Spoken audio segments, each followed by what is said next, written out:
Good afternoon and welcome, everybody. This would be the Jeff Cameron Show right here on 97.9 ESPN Radio.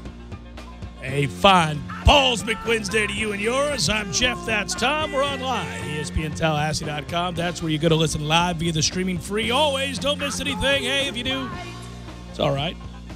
We'll post all 3 hours. Upon the conclusion of the program, both to iTunes and in our own audio vault. Email the show if you want, jcs at 979 ESPNradio.com. On Twitter, it's at Jay Cameron Show, the WTSM app, good for your mobile devices. If you want to watch on Periscope, it's at 979 ESPN Radio. Did I say the YouTube? Yeah, hello, YouTubers, ESPN Tallahassee on YouTube. Man, a bunch of Knowles in the news today. Jalen Ramsey for what he's usually in the news for when it's not actually the season. In the season, he's in the news for being really, really, really good at his job. When it's not the season, it's usually for being verbose. You sassy bitch. Yep. That's old Sassy. Still out there sassing it. You sassy bitch. That ain't going to change anytime soon, by the way. I'll get more in-depth into those quotes that saw him featured there on the local sports center. Or that was the National Sports Center. Jalen Ramsey. I will laugh at this. I'm just being honest about it. Joe Flacco sucks. I played him 2 years in a row. He sucks. Okay. I think he actually sounds more and more like you every day when talking about quarterback play. You're not shy with quarterback play. I'm not shy with quarterback play, and I certainly haven't been shy about Flacco's sorry ass these last couple of years. But I haven't said that Josh Allen is trash. I haven't seen him play in an NFL game. You know, there are guys you got to see play. You got to give a shot to develop. Something happened early in the process with Josh Allen. He hated him before the draft. It was the draft process. He said he wasn't any good at all. I can't, like, when the Buffalo drafted him, he said, awesome, this is great. I can't wait to play him. Yeah, that was weird. Okay. No, he gets everybody in there a little bit. He goes after players that are good. He goes after players that still haven't played a game yet. Goes after players that are average. Goes after players that are elite. One's going to the Hall of Fame that he went after, but okay. Gotcha. Yeah, By all means. That would be the Big Ben. Yeah. Yeah. Decent at best was the quote. Okay. Look, man, Big Ben was good before Antonio Brown. You can't do that. You can't do that because he cites Antonio Brown. Yeah. Look here, Jalen. Hines Ward and Plaxico Burress, man. My man did some things now. Plaxico shot himself in the leg. I would also note that Ben's responsible for two of the best throws I've ever seen in football when it mattered most on the biggest stage. I mean, there's no getting around how elite he's been. But it's still funny, and it is just trash talk, and I don't care about it. Not nearly as much as other people do, not nearly as much as people react to it, and people will flip out. I mean, look, at the way to get him back is obviously to beat their ass and to have a big game against him. I mean, that's how it works. We all know the deal. And saying somebody's not any good is not the end of the world. Well, we didn't have to be Nostradamus 1 and 2 to get it right, but we did kind of predict that this was coming. Jalen's never been afraid. He's been, at times, impossible to like. And listen, I don't say that because I have a problem with people who trash talk. I actually don't. I'm somewhat indifferent about it. There are guys who are good at it, and they make me laugh. There are other guys that I think are wildly, I suppose, unprofessional or inappropriate, and I think it's silly. Then there are guys that are somewhere fall in between, and it's just, it's something to be left for those that are really good at the stinging sorts of barbs that can be tossed when you are elite, and he is. And so I'm fine with that, and what I don't like is what you end up getting, which is the overreaction where people tell on themselves a little bit when they react to people who trash talk, especially if black guys are trash talking, which always makes me crack up a little bit there.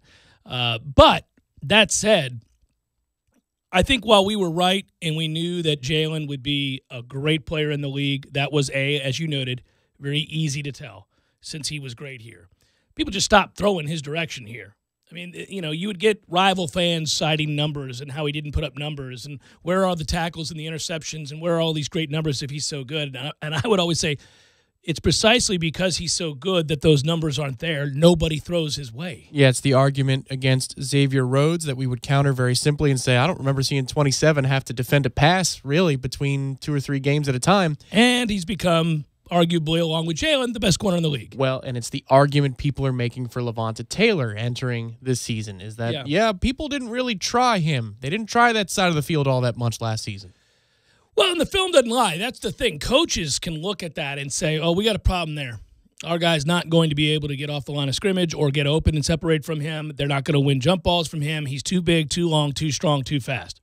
And when they see that, then you scheme away from it. It's wise. It's what you do. It's not to say that you won't ever throw a good cornerback's way. You have to keep a defense honest, and so you will design some things, but they will be low-risk plays, and the throws will be my guy or nobody type throws.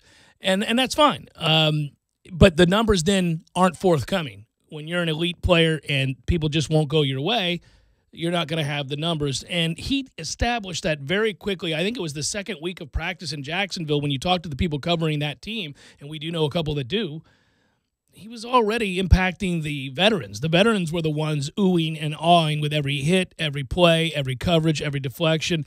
And he was, along with several other players that we've seen enter the league in what is now the new norm, the wave of the future at the time, which is this length to go with the speed requisite to play multiple positions in the secondary and the willingness to come up and lay a hat on you and to tackle with passion, which was not something always associated with the position of defensive back. And so we now see these guys that Harlan Burnett, to bring it back to this team, talks about on the regular, which is, I want a guy that's a complete player. I want a guy that's we don't have guys that we call just good cover guys because it suggests they won't come up and tackle you.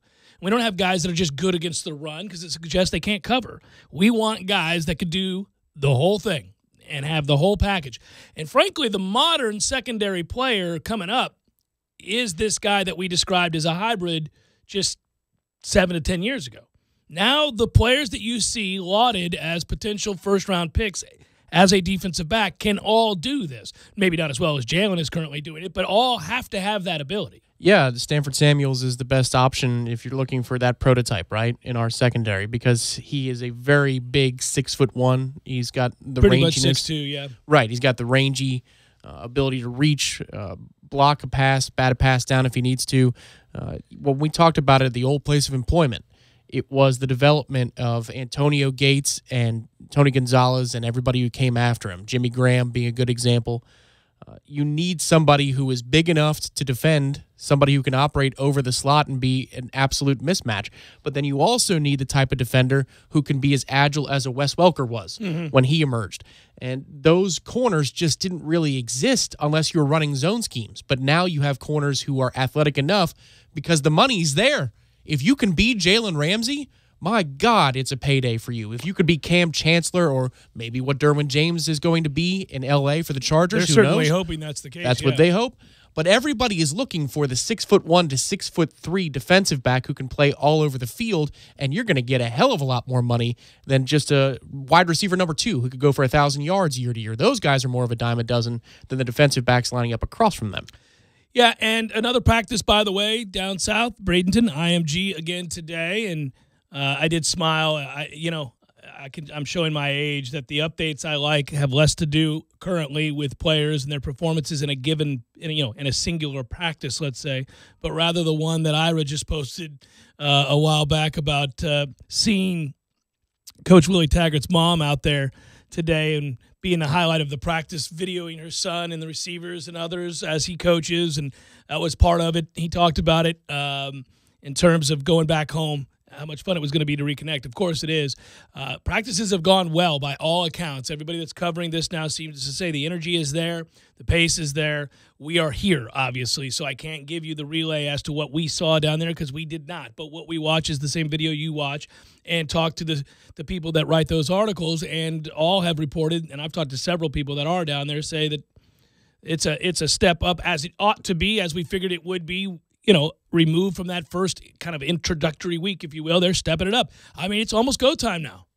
Well, and it makes sense. I really did think there was veracity to what Willie was saying at his opening fall camp press conference, which was the benefit to making a trip like this is to help the guys bond together because they all got to get on a bus, or I don't know if they took a team charter, but they all got to travel together and they got to live together. And there's nothing to do except football. You got your studying to get ready for, I guess, as the semester comes up, or if you have summer courses, but you're just going to be stuck together.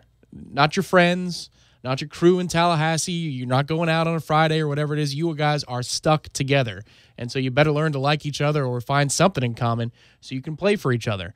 I think there is something to that. I'm glad it's going to be a tradition of sorts now under Willie, especially when you're trying to transition, as David Kelly talked about yesterday in the clip we played, when you're trying to integrate a new set of guys who the coaching staff earmarked as their type of players with the old standbys, the veterans of the Jimbo Fisher era. There's got to be tension there that's got to be eased, and that's good for that's what this trip is good for. Yeah, there's always going to be a case of the veterans feeling somewhat put out, realizing that the new staff tasked with changing what was, and they are part of what was.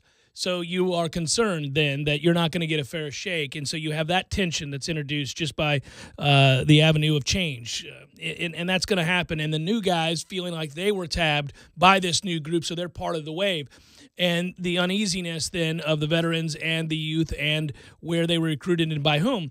But I think that's been quickly quelled, and we've seen that around every turn because every assistant has spoken of that. And these are the kinds of things you hyper-focus on when there's no actual game to talk about or no huge progress to announce in in a quarterback battle, but rather just small steps. I think it's overblown a little bit. Football is football. I think it exists, obviously, but I think it's a bit overblown. And this is what I mean by that. Once you get out there, it's the guys that show and prove, always. It's always that, because football's too hard to be getting caught up in petty nonsense that has to do with perception, and rather the reality of the day-to-day. You work out, I work out. We're part of this segment group. You can play or you can't. I'm better than you or I'm not. And that's the way competition works, and it brings everybody together because blood, sweat, and tears does that. 100% I agree it can be overblown. However, last year was an example of when it's not overblown, and so you got to heal that stuff right away. Well, last year is an example of an established coaching staff having let it get off the tracks, and there was no saving it. So I agree with you. That kind of tension, that kind of stuff can happen. But it was introduced by, in essence, a program off the rails. I mean, you had problems in the classroom, problems in the locker room, problems on the field. This was a divided group, partly because nobody knew where to turn to find and heal. I mean, nobody believed in the coaching staff any longer. We found out more and more as the days went by, post Jimbo leaving, that this thing was worse than we realized. Right, and you had guys going into their own cliques, and that's that. But again, it's just a tool for transition. We flash forward to year 3 or year 4 of Willie Taggart's time here in Tallahassee. I wonder if the message is going to be universally positive on the practice fields, or if he might not need to become a bit more of a taskmaster or something in between what he is now and then what Jimbo Fisher is every single year. But I think this year's mandate for his coaching staff has to be, we got to, boost these guys. Yeah, we got to bring their spirits back to a place where they care about the game and they care about each other, because last year they didn't. It's an interesting dynamic because on the one hand, you are worrying about how it is guys are adapting and adjusting to a new staff and fitting in and learning and all those things. And you're right. You're trying to infuse and engender a feeling of confidence and belief again that has been missing upon your arrival. On the other hand, you're tasked with winning football games and implementing your system in a relatively short period of time and getting them ready to play a football game here, on the 3rd. And you don't have too much time to spend with individuals who you're worried about shaken in confidence or anything else. You have, yes, a lot of it is the way you go about the daily activity of practice and how you handle mistakes and how you handle your interactions personally with the players that will help infuse that sort of positive mentality you're talking about. But I think we're probably past now. They're having fun. We know that. And they are focused and they care and the kids have bought in. Now time is of the essence. We got to get to, do we know what the hell we're doing? And I'm not saying they don't, but I think as a coach, that's what you're thinking now. How close are we to being ready to play? Yeah, I think for me, it's just off by a couple of days, but I think when they get back here, that's what it's about. It's like, okay, now we've done all of that stuff.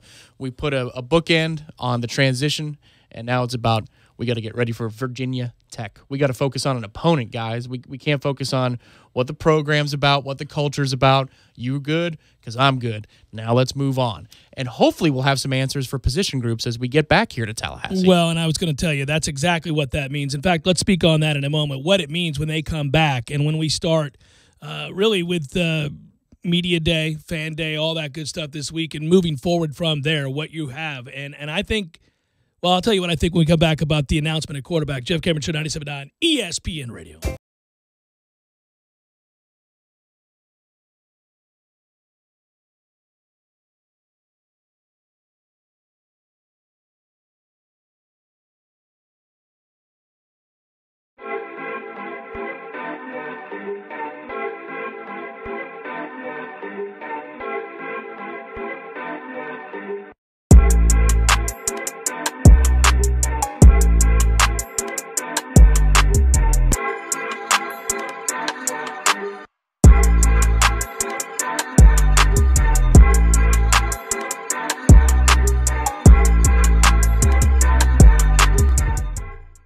When you're in need of auto repairs, look no further than Nice Tire and Auto Service. Nice has been in business for 16 years with long-term, knowledgeable sales associates. They have the latest wheel balancing machine in the industry. And for passenger vehicles, they service AC, brakes, suspension, tune-ups, and much more. Never sit through a long wait. Nice Tire and Auto has 10 service bays to get you back on the road quickly. If you have tire problems, check out their large inventory with various Goodyear and Michelin tires. Nice Tire and Auto Service, 4792 Bluntstown Highway, 574-4100. Sorry, boys, I did not have time to pack. We got this. It's right here, guys. We got this. I thought I could handle it. We got this. Moving doesn't have to be a hassle. Call us first at 2 Men on a Truck. No matter the move, home or business, we'll make it a smooth one. I forgot something. We got this. JCS sponsors the 7th annual Jeff Cameron Show Libations Friday Fest Sunday edition, brought to you by FanRetreat.com. Sunday, September the 2nd from 4 to 7:30 at the Corner Pocket Bar and Grill on Appalachia Parkway. Thank you to all of our listeners, and we'll see you there. Don't just listen to The Jeff Cameron Show. Watch it live. The Jeff Cameron Show Streamcast. Live weekdays 3 to 6 p.m. Head to ESPNTallahassee.com today to watch live or catch up on demand. The Jeff Cameron Show Streamcast. Brought to you by Nice Tire and Auto, your trusted Goodyear dealer.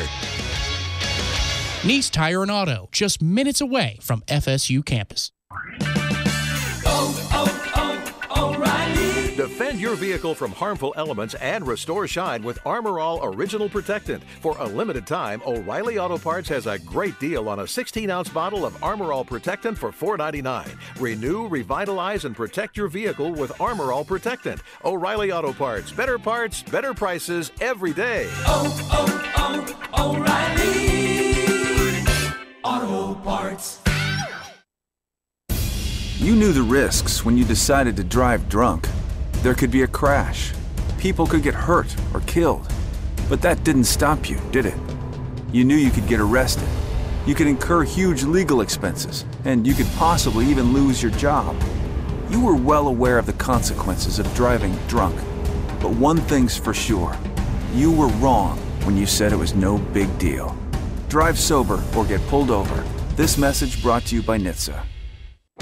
Are you tired of getting the same two-piece kits? Cornerstone Tool & Fastener in DeWalt have your answer. Buy a 1/4-inch 3-speed impact kit with 2 4-amp-hour batteries and receive a free 1/4-inch 3-speed impact kit. That's correct. You get 2 DeWalt 3-speed impact kits for the price of 1, only at Cornerstone Tool & Fastener. While you're there, check out the power of freedom. FlexVolt 60-volt tools from chainsaws to string trimmers, blowers, and even compressors. Cornerstone has the largest DeWalt selection in Tallahassee. 1110 Stuckey Ave and 3269 Crawfordville Highway. Tallahassee location open on Saturdays from 8 a.m. until noon.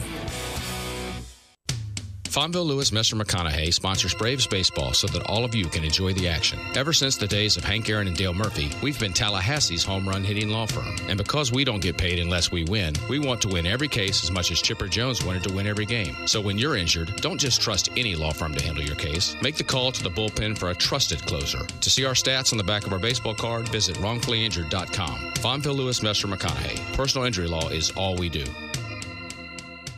Tee it up at Edwin Watts Golf and get custom fit for the newest irons from Ping, the I-500 and I-210. Ping's I-500 irons feature a forged miraging steel face that offer unprecedented speed, power, and distance. And the I-210 irons feature forgiving long irons and precise controlled mid and short irons to create a high-performing set. Come get custom fit for your new I-500 and I-210 irons. Buy with confidence at Edwin Watts Golf, home of the 90-day 100% satisfaction guarantee, serving golfers around the country since 1968. You wouldn't put a square peg in a round hole, so why would you deploy a traditional firewall in a modern decentralized network? Firewalls have new requirements for businesses leveraging SaaS-based applications and public cloud platforms like AWS, Azure, and Google Cloud.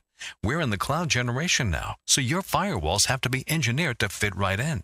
Reclaim your cloud network. Try a Barracuda Cloud Generation Network or application firewall free at barracuda.com/firewalls. This is the Jeff Cameron Show. Jeff Cameron Show on 97.9 ESPN Radio.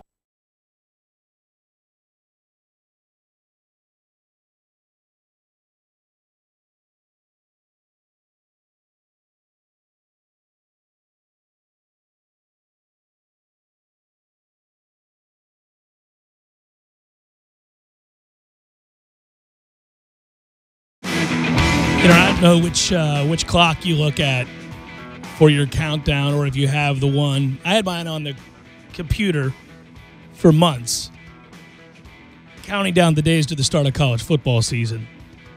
There's like 2 or 3 on the internet. You can find days till the start of college, where they minutes, seconds, the whole deal.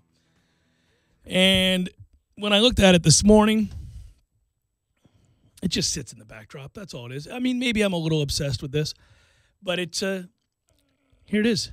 9 days, 23 hours, 5 minutes, and 4 seconds. Hello, my friend, hello. Being able to say 9 and point to a number in the single digits is just joyous. Hello, my friend, hello. Indeed. If they don't ruin it with officiating and reviews, we'll be all right. You know, by the way, the preseason game the Bucs played against the Dolphins, I watched a good bit of, and they didn't ruin it. They did it right. Tackles were tackles, and you know, I didn't see anything. I wasn't crazy glued to it. Were there any egregious penalties, message sending type hits? No, the only things that the radio broadcast had called into question is I was making sure that Gene and Dave Moore sounded okay here on these airwaves. All right. You can catch us Saturday night, the Buccaneers Radio Network. A couple of fumble rulings, turnover reviews. Yeah, but that happens all the time, right? Where they screw that up or they get that right or whatever. We argue about whether it was or it wasn't. I'm just talking about the hits. Yeah, about the hits, I didn't hear one thing. It looked like football, for lack of a better term. I mean, it was nothing crazy like the Jets game where a guy comes up and just makes a great tackle the way you teach people to tackle. It's hard hitting, but it's not overly aggressive. He didn't lead with the helmet. There's nothing up in the head area. It's a normal tackle, and they throw a flag, and everybody afterwards went, well, if you can't do that, we can't play football. Nothing like that happened in the Bucs-Jets game. Every single play and win the line of scrimmage to be a little off kilter. It was funny. Apparently, the Bucs do a live training camp every day. Ooh, that's nice. You know, it's funny. We've never explored that topic, but the people that you deal, I don't want to alienate any one scout, so I'm not talking about any singular guy that I've ever met over there that happens to be a scout and they're driving through town right now or something like that. Those guys are a-holes.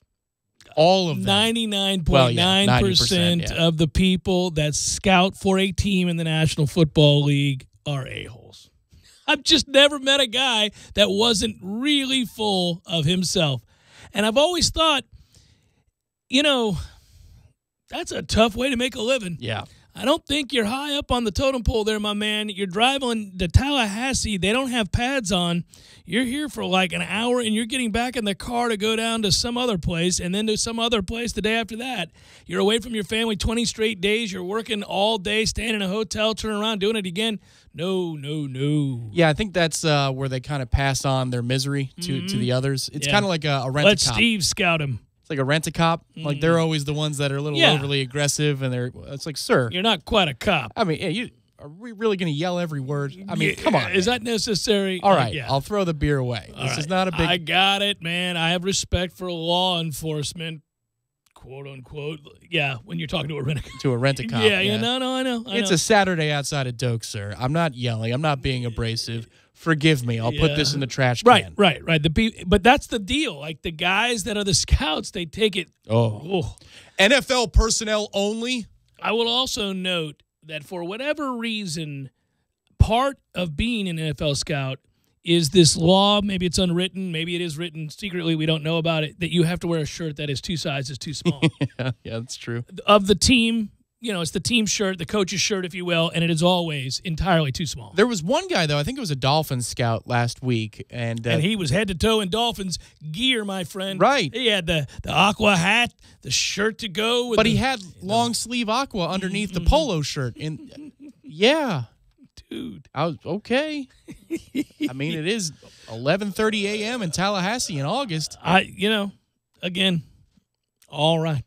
So let's go with this direction here. When they come back, and I said this before the break, that I think it'll be go time to announce where they're at with this quarterback race or something akin to it. There won't be too many days that go by when they come back and they practice next week until we get an announcement of who's the starter. I mean, I really think you need to get to getting the reps where they need to be for your starting quarterback as we prepare for this game and soon. Well, okay, so you could call Wednesday practice the Monday before Virginia Tech, right? Because you have 2 extra days in a sense on the clock.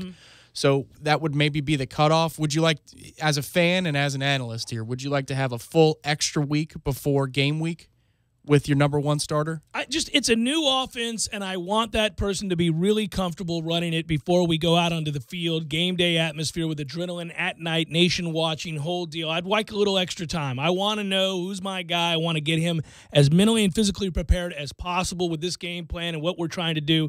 Am I jumping the gun a little bit? Maybe, because I'm not seeing a discernible difference. Now, again, I haven't been down there this week, but the reports, and we'll talk to Ira in the 4 o'clock hour here, and I can't wait to do so because I'm going to ask him straight up who's looked the best of what they've seen, and I don't think they've seen a lot. I think they got more today than yesterday. They got about 10, 15 minutes yesterday. I knew they didn't get much yesterday. Yeah, today's open portion was a little bit more. But what you want to see is the 11-on-11. You want to see the 7-on-7. You need to see that to feel like who's making the more accurate throws consistently, who's more comfortable with those throws. And we just haven't. I don't know that anybody knows that just yet. I would think certainly the coaching staff is monitoring that and keeping tabs as to where everybody is in that competition. I sooner rather than later, yes. For this particular situation, it's unique. It's not a guy running the same offense and doing something he already knows. I want whoever it is going to be. And again, I say the reason somebody might hear that and say, well, wait a minute, if you're not seeing a big difference, wouldn't you just carry on the competition? I don't think there's going to be a ton of separation there. The strengths that are DeAndre's are self-evident, and there are things that he can do that James Blackman cannot. There are throws James Blackman makes down the field that are more impressive than what DeAndre makes. Both suffer from inaccuracy at times. I'd like to see them be more consistent with that. But there are things that Blackman can do with the arm that DeAndre can't, but not nearly as many. And then there's Bailey Hockman, who's been consistently accurate but lacks a little what for on the football and isn't a guy that has a season under his belt the way the other two do. So if there's not going to be a clear-cut, huge separation, I think you can probably tab DeAndre Francois and move on here. Yeah, whoever you think gives you the best chance. And I think right now they'll probably be leaning in that direction. I'd agree with you. And I see your point. The common sense would say, well, if they're close, then something will come. Maybe not. Maybe this is who they are. Maybe this is who they are. Maybe this is an indicator that it's a good thing we're able to recruit more quarterbacks. I'm just saying. Because I think it's a position we're going to have to find an upgrade. Well, there that is. There that is. But you know what? Doesn't mean you can't win. Doesn't mean you can't win with those guys. So, this offense isn't really, you don't need to be Jameis, as we've said before. You're not running a pro style where a guy's got to check into right plays, read defenses like this, and pinpoint accuracy at all times. Well, that's not going on here. So you're all right with these guys for now. But an upgrade won't hurt.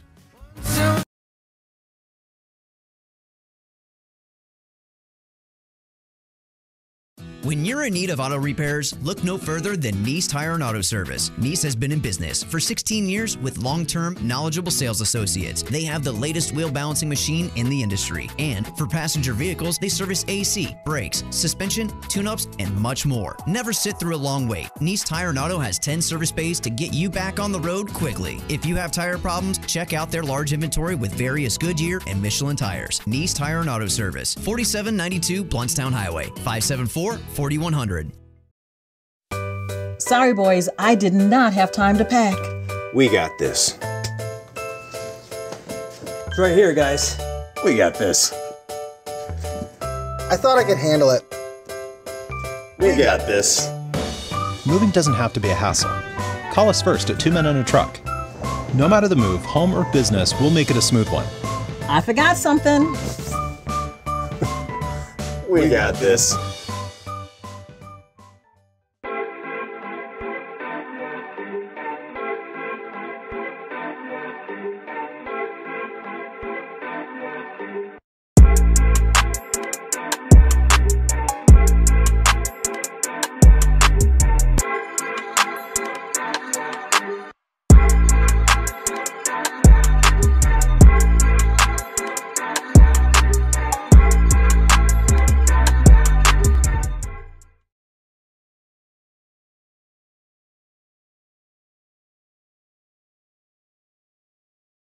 Trusted Goodyear dealer. Nice Tire and Auto, just minutes away from FSU campus. O'Reilly. Defend your vehicle from harmful elements and restore shine with Armor All Original Protectant. For a limited time, O'Reilly Auto Parts has a great deal on a 16-ounce bottle of Armor All Protectant for $4.99. Renew, revitalize, and protect your vehicle with Armor All Protectant. O'Reilly Auto Parts. Better prices every day.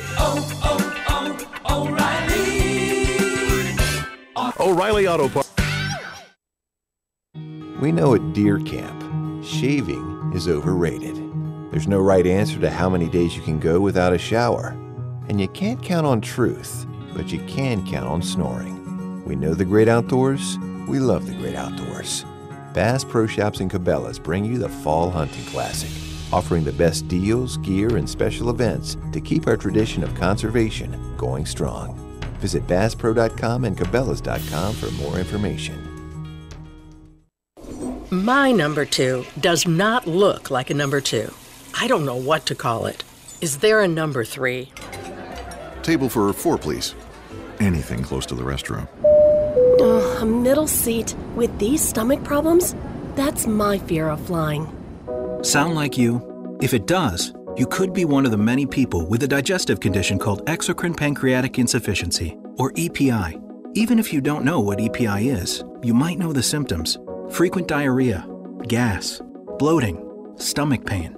If you have even just one of these symptoms, you could still have EPI, because not everybody experiences EPI the same way, which is why it's so important to open up to your doctor about all your symptoms.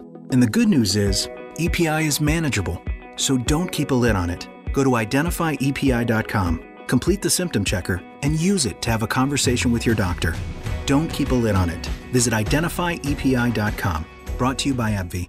ESPN Radio Sports Center.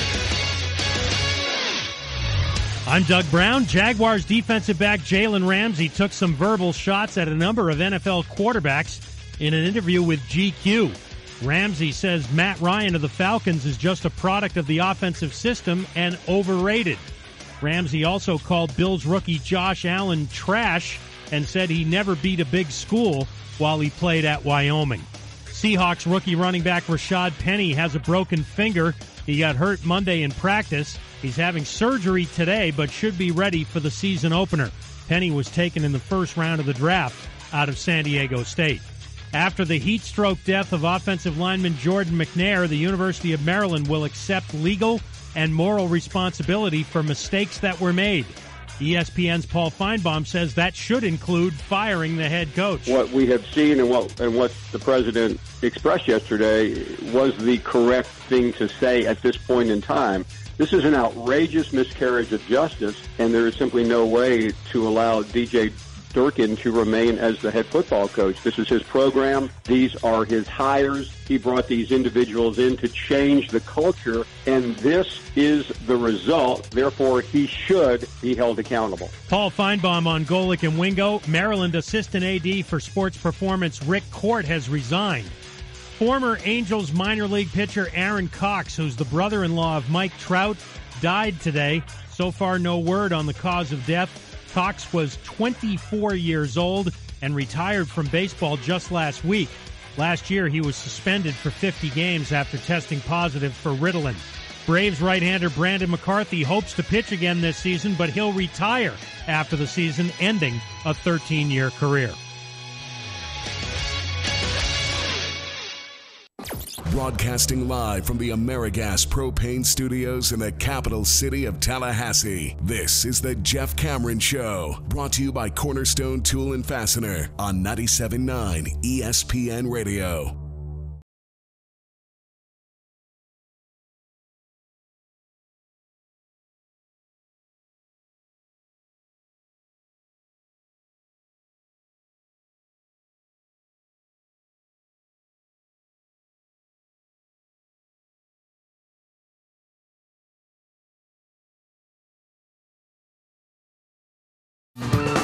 It's just never felt right, man. Quarterbacks leave LSU left and right. It happened again. I'll get to that in a moment. They're down to 2 scholarship quarterbacks this year, and it's just weeks before they play Miami. I don't think Ed Orgeron's going to make it as the head coach at LSU. This only adds to that. Good luck. Bam, bam, bam. It's crazy, the number of quarterbacks to just say to hell with LSU. Man, it's just going to be just that's a story that I want to get to in a moment. We've got college football news. This is good. We got things happening in the sport that are worthy of talking about. Clemson has scheduled a home and home with LSU. You know, come on, man. This is exactly what I was talking about the other day. Why don't we? Why? I love New Orleans, and it's going to be fun. I hate Orlando. I'd prefer not to go. You're not going to. I will go. We're playing LSU. I'll go. If you're paid to. Listen, and to all my LSU brothers and sisters out there that listen to this program and love this program, and we have an inordinate number of you in Orlando that listen, and I appreciate that. I do. I'm not trying, and I'm sure there are lovely aspects to Orlando I'm unaware of, but the mini golf is outstanding. There's a big lake there everybody seems to like. Lake Buena Vista. The Clemson Tigers, LSU Tigers, both of whom play in Death Valley. Oh, David Hale, you couldn't wait. Announced a home-and-home series for 2025 and 2026. LSU will open the 2025 season with a trip to Clemson Memorial Stadium on August 30th. Clemson will make the trip to Tiger Stadium on September the 6th, 2026. It's a ways off, but it's home and home, and that's what's key about the story. By the way, cool game. Fun to watch Clemson and LSU's uniforms on the field at the same time. I agree. And, oh, by the way. Kind of an ugly mixture of uniforms. Depends on what they choose. Yeah. I think, so we've got some purples to talk about here. Yep, and 2 purples with the yellow. We've got some purples to talk about here, but both can pull off the whites, too. Clemson looks good when they do the white on white. They don't do it often, but when they do. Yeah, because they hide the purple. They minimize the purple. Oh, they minimize the orange is the key. You got to get less orange is always important in uniform collaboration. Yeah, but if you think about when they're wearing the white on whites, the numbers are orange, the stripe is orange, but it's still and the not a lot of orange. Like instead of an orange pair of pants or an orange shirt, they're just accents. It's about the accents. I like the purple accents that both LSU and Clemson wear. Really? Oh yeah. Yeah. With the orange, I don't know. I don't want purple to be part of my team's color scheme, but if it is, they do a pretty good job. We both like the Vikings uniforms in the NFL, and those are purple. They stay away from most other colors, though. I mean, they've gone over the years much more to just purple and white with little accent here or there. I've said it before. The only team with a bad uniform in the NFL is the Tampa Bay Buccaneers. Other than that, everybody's got great. Well, the Jags uniforms kind of suck, too, because of the stupid helmet. But other than that. I think they fixed the helmet. Did they fix it? Yeah. No, well, then we got a problem. Now we're dead ass last. Yeah, well, I think we have been. I mean, because of the stupid digital clock numbers. Yeah, it's. I know that you put Cincinnati right next to us, I hate right? Cincinnati's uniforms have always sucked. Hate them. Really, everything about Cincinnati. I mean, what are we doing? Every time you bring up Cincinnati or the Bengals, the reaction is never a level 1, like, yeah, I don't like it very much. No, it's a level 5. Hate it. I just hate everything about Cincinnati. I do. I don't know what it is. It's like if I said the word traffic, you know. I've gotten better about traffic. You know that. But not Cincinnati. But not Cincinnati. I think, if anything, my disdain for Cincinnati is heightened. Maybe not the organization, although I have no respect for it. The city is basically in a bad part of Kentucky, and I just don't know. How do you get to Cincinnati? You fly to Kentucky. You fly to Kentucky in a sorry-ass airport, one of the worst in this country has to offer. Says it all. It's a piece of garbage. Crap would have been okay. Every time I've been into that airport, I thought, good God, burn it to the ground, Pookie. It's an awful airport. Okay. So Clemson and LSU will play a home-and-home series, and that's awesome. And I've been championing let's get rid of the neutral site games. I understand the money and all that. Figure out another way. Home-and-home is what it's all about. But in doing so, while you're reading that story, you come across the other home-and-homes that are soon to happen that are down the line. Alabama, Texas, which is going to be awesome. Home-and-home, that's really cool. Yeah. I'd like to go to Austin to see Alabama and Texas play. That'd be fun. Any excuse to go to Austin. Austin is a good one. Honestly, take it. Alabama and Notre Dame. They got a home-and-home in the future. There you go. That's going to be good. Straight out of 1958. Good stuff. Oklahoma, Nebraska. Now, there we go. I mean, come on. This has always needed to be. Well, it was for a good time. Yes, I know. It's all-time great. Michigan State and Oregon are going to play a home-and-home. How about that? Ooh. Levels of green. Levels of green. I think it could be all right. Well, Michigan State's uniforms are awesome. Always awesome. They're fantastic. There's nothing bad to say about Michigan State's uniforms. Oregon, you just don't know. They've got 150 different combinations. There's about 7 of them I like. Yeah, the Stormtrooper look would be a good one when they're on the road. Silver? The chrome pants and the chrome helmet. There you go. That's Oregon's thing. They really ought to keep it that way. Yeah. Like, that ought to be their thing. It's like the Seahawks in the NFL. I mean, that's a weird look, but so what? It's Seattle, they weren't good before they came to prominence wearing those crazy blues. But the blue and green was okay. With the highlighter green that they have now. I like the Seahawks. I wasn't big on the AFC Seahawk uniform. Yeah, I liked it. You've got Michigan. So I mentioned Michigan State and Oregon down the line. There's also Ohio State and Texas again.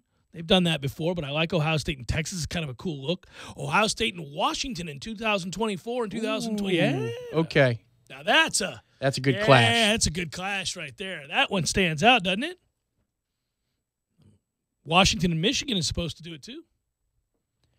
That's a good look too. Good look too. Yep. And then, well, we had a good look last year with Notre Dame and Georgia. That was a good look. Yeah, that's weird. That was a weird look. Yeah. LSU and Texas, 2019, 2020. Okay. Texas is like, come on. Yeah, Texas. Let's go. Texas, Clemson, Ohio State, they're all pretty aggressive, aren't they? Mm-hmm.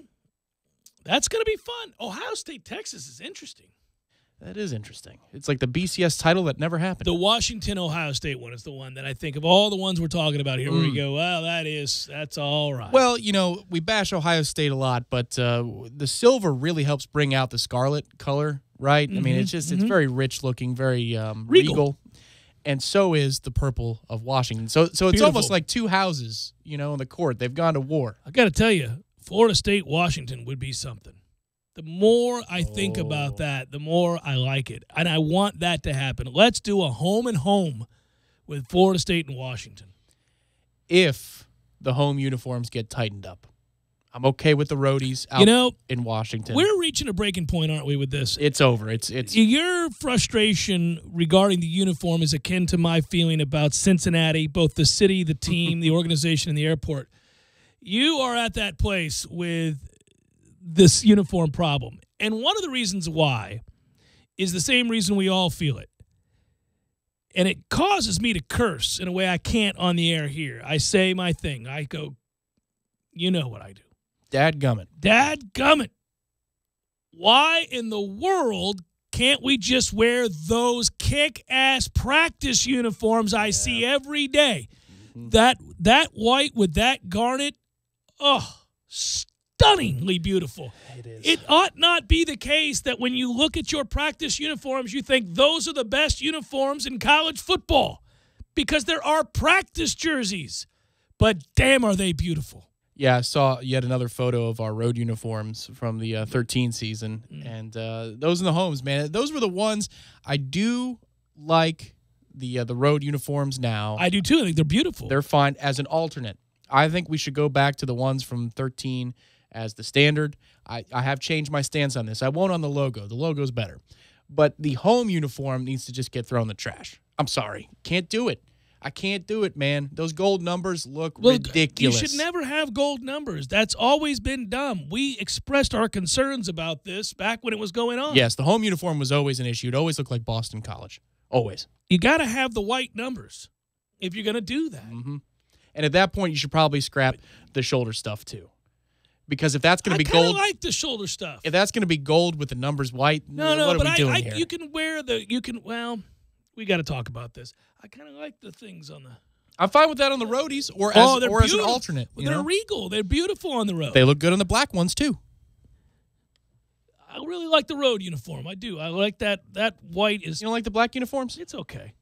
Our helmet's kind of screwed up with the black uniform. If that was all the way If that garnet, was the same, all the way garnet all the way through, then you could do it. But I like that with the gold numbers because it looks like the numbers are glowing at night. I think that's a really cool effect. I never want gold numbers at any point anywhere. That's just ridiculous. Get rid of our gold numbers altogether. They're either white or they're garnet and be done with it.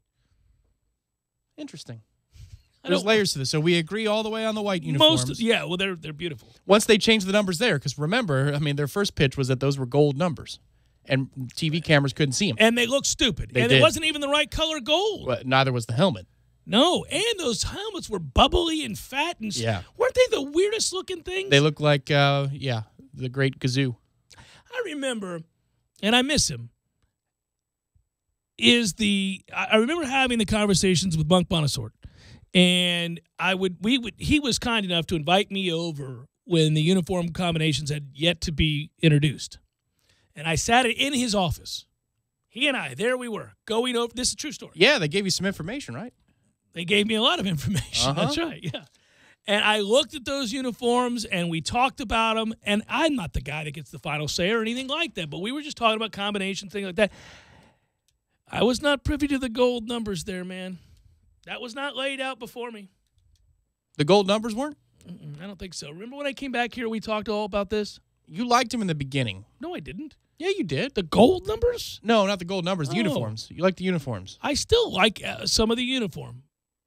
I do. We both love the roadies. Once they change the numbers. But they still have an issue there because they have the old school shoulder patch, which is like a purple, and then the numbers are the garnet. So that you got to get those. But that's a mild fix. You can fix that. It bothers you, but you can fix that. But you know what? They fixed the numbers in 2014, and here we are on the eve of the 2018 season, and yet they remain. That's tough, man. You could call Nike. I mean, don't they just want to make new stuff so they can fill up the shelves with new uniforms? I thought that's a moneymaker for them. Yeah, I don't know. I'm not one of these guys, these cantankerous old get-off-my-lawn guys that says you can't have a bunch of different uniforms. I'm all for tradition, and Florida State's always had great uniforms, so you really didn't need to mess with them at all. But once you did, okay, I wasn't going to just say I hated him for the sake of saying I hated him the way so many traditionalists did.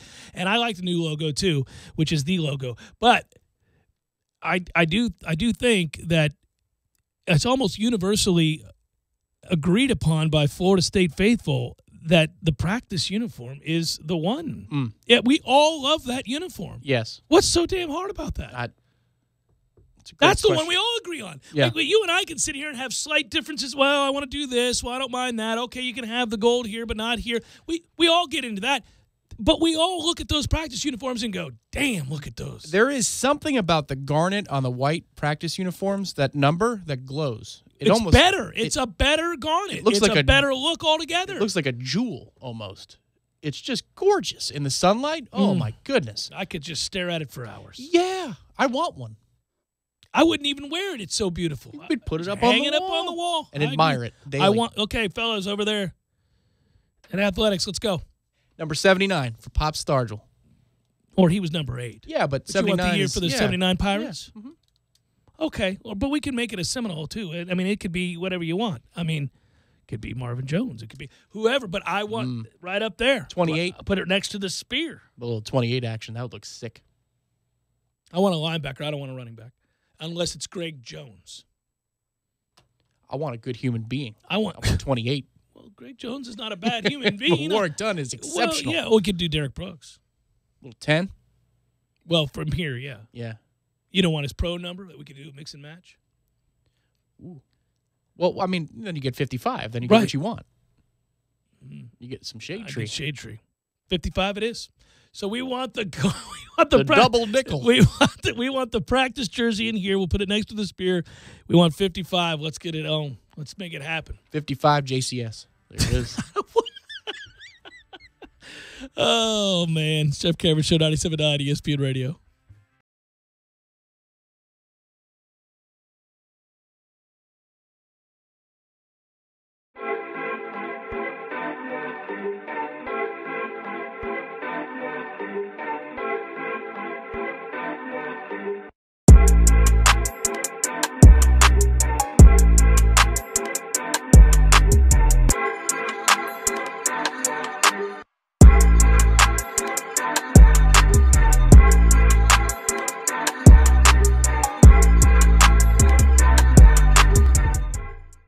When you're in need of auto repairs, look no further than Nice Tire and Auto Service. Nice has been in business for 16 years with long-term, knowledgeable sales associates. They have the latest wheel balancing machine in the industry. And for passenger vehicles, they service AC, brakes, suspension, tune-ups, and much more. Never sit through a long wait. Nice Tire and Auto has 10 service bays to get you back on the road quickly. If you have tire problems, check out their large inventory with various Goodyear and Michelin tires. Nice Tire and Auto Service, 4792 Blountstown Highway, 574-4100.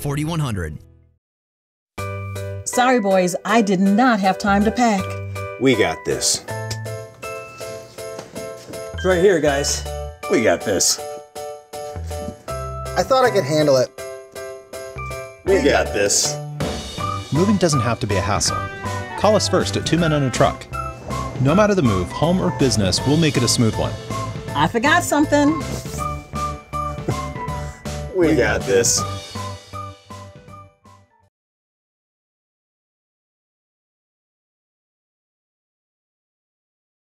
Mike's Marine Supply and Skeeter Boats want to get you out on the open water. They're your local Skeeter dealer, custom rigged with Yamaha outboards. Stocked with a full line of Skeeter boats from the Bass to the Saltwater Bay Series, Skeeter has been recognized for 18 consecutive years as the leader in customer satisfaction for fiberglass outboard boats. Check in at Mike's Marine Supply for the spring specials starting soon. Located at 1296 Coastal Highway, Panacea, Florida, call Mike's Marine at 984-5637, online at Mike'sMarineTallahassee.com.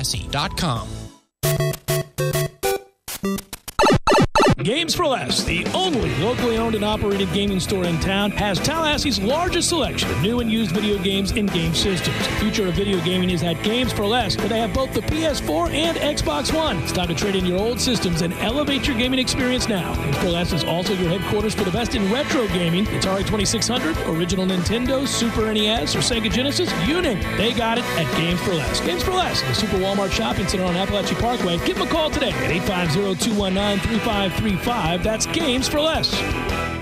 Here, do you need headsets? I don't need no stinking headsets. Well, then go. Come on, man. All right. Hi there, Tallahassee. You know me. This is Eddie. You know, I have other restaurants in this town, Gordo's, Banditos. Well, I opened up something new. It's called Bumpa's Local 349. You may ask, what is Bumpa's Local 349? It was named after my grandfather. Bumpa. It's what we called him. Best man I ever knew. And the Local 349 was his union. And I try to bring this local flavor, this local flair of Tallahassee. I want to bring it to you, locally owned and operated. Warm, good food. Good Lord, man, we're getting all weepy up in here. It's a cool sports pub. It's got TVs everywhere. You got every package. You got a gazillion kinds of beers and delicious food and a deck.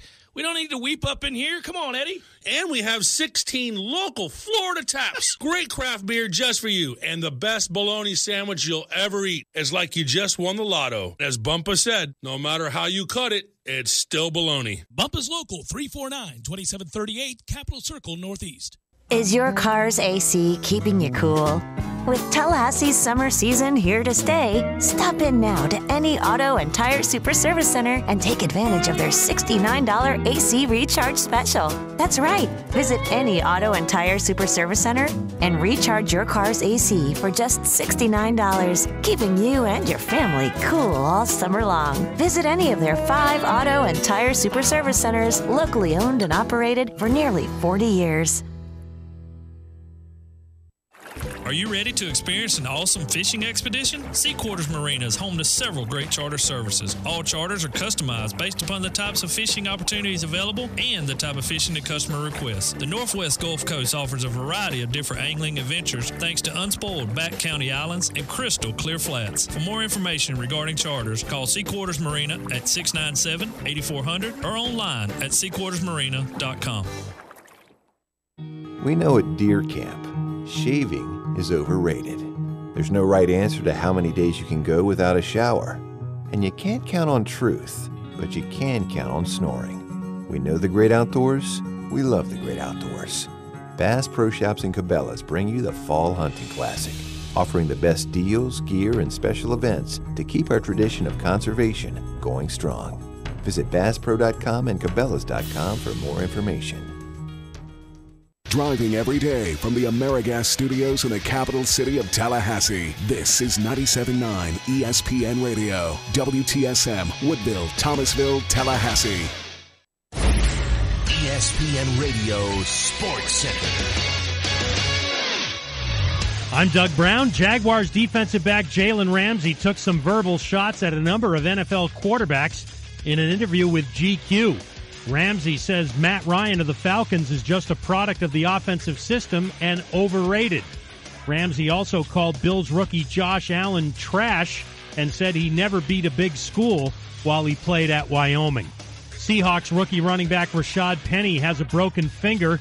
He got hurt Monday in practice. He's having surgery today but should be ready for the season opener. Penny was taken in the first round of the draft out of San Diego State. After the heat-stroke death of offensive lineman Jordan McNair, the University of Maryland will accept legal and moral responsibility for mistakes that were made.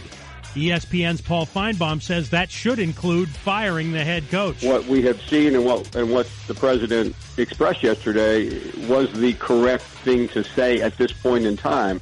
This is an outrageous miscarriage of justice, and there is simply no way to allow DJ Durkin to remain as the head football coach. This is his program. These are his hires. He brought these individuals in to change the culture, and this is the result. Therefore, he should be held accountable. Paul Feinbaum on Golick and Wingo. Maryland assistant AD for sports performance Rick Court has resigned. Former Angels minor league pitcher Aaron Cox, who's the brother-in-law of Mike Trout, died today. So far, no word on the cause of death. Cox was 24 years old and retired from baseball just last week. Last year, he was suspended for 50 games after testing positive for Ritalin. Braves right-hander Brandon McCarthy hopes to pitch again this season, but he'll retire after the season, ending a 13-year career. Broadcasting live from the AmeriGas Propane Studios in the capital city of Tallahassee, this is the Jeff Cameron Show, brought to you by Cornerstone Tool and Fastener on 97.9 ESPN Radio.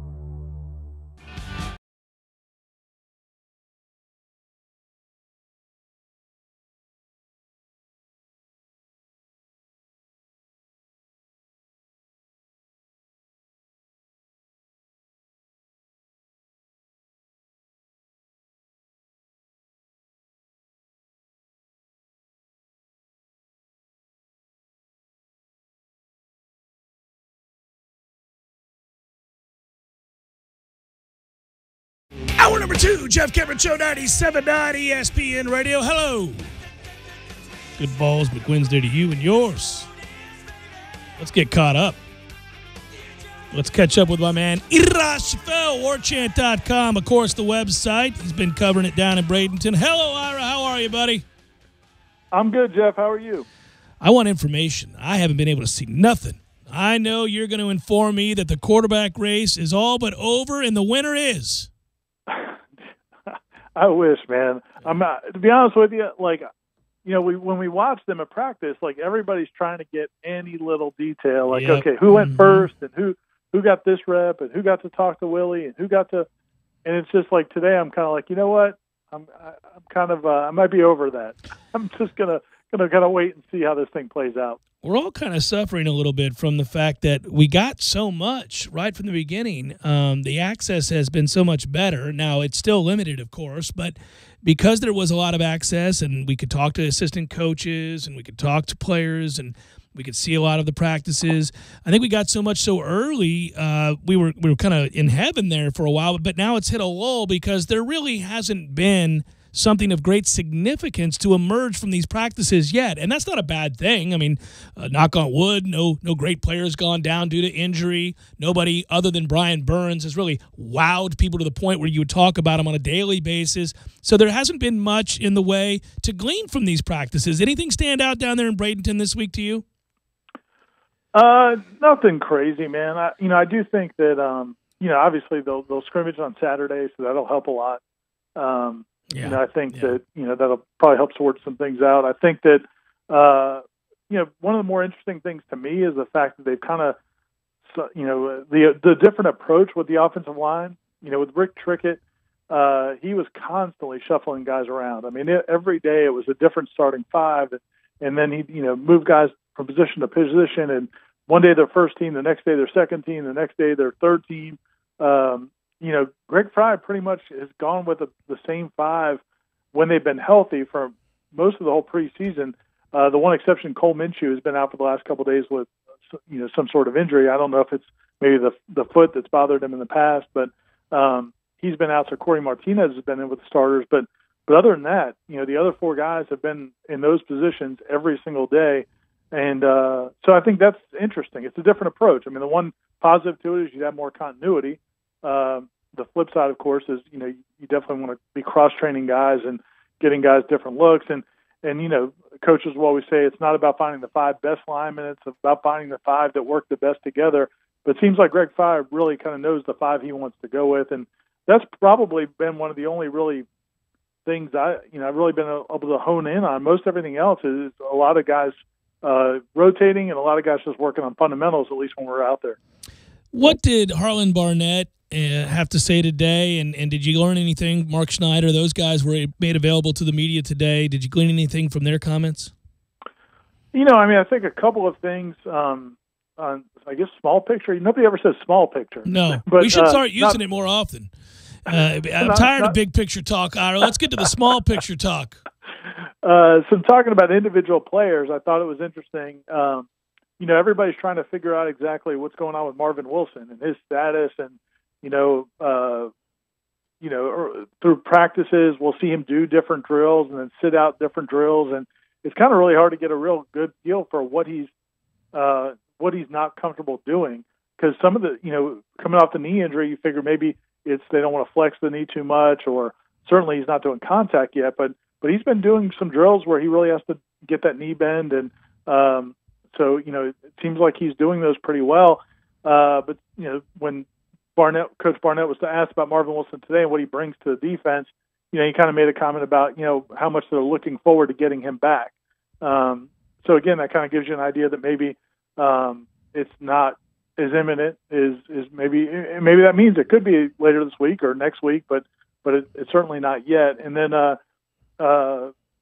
Coach Snyder talking about the defensive ends, he talked about some individual guys, and he had some really good things to say about Janarius Robinson and Brian Burns, obviously, but he when he was talking about Josh Kando, is another guy we're all expecting to start on that defensive line.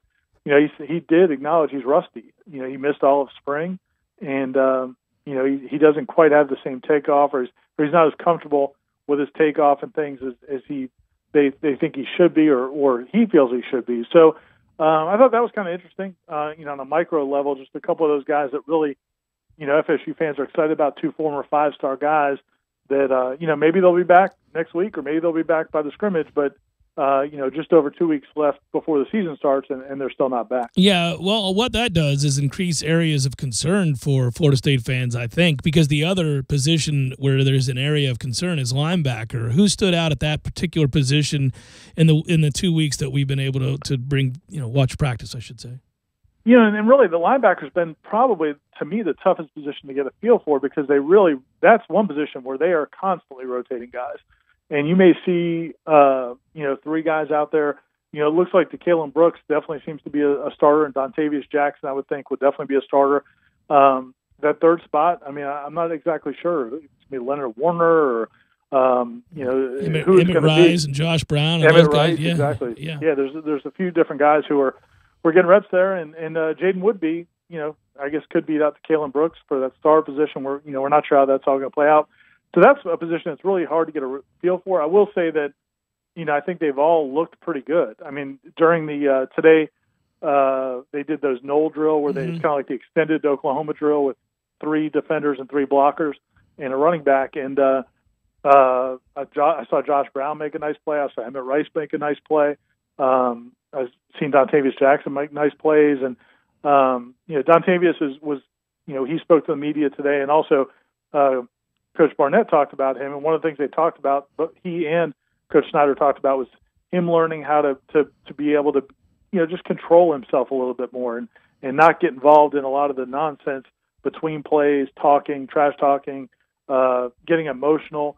Coach Barnett used the phrase controlled rage, and he said, that's something we want from all of our players, but specifically Dontavius Jackson, because he is a guy that tends to kind of get into it with other teams and other players and loses focus sometimes.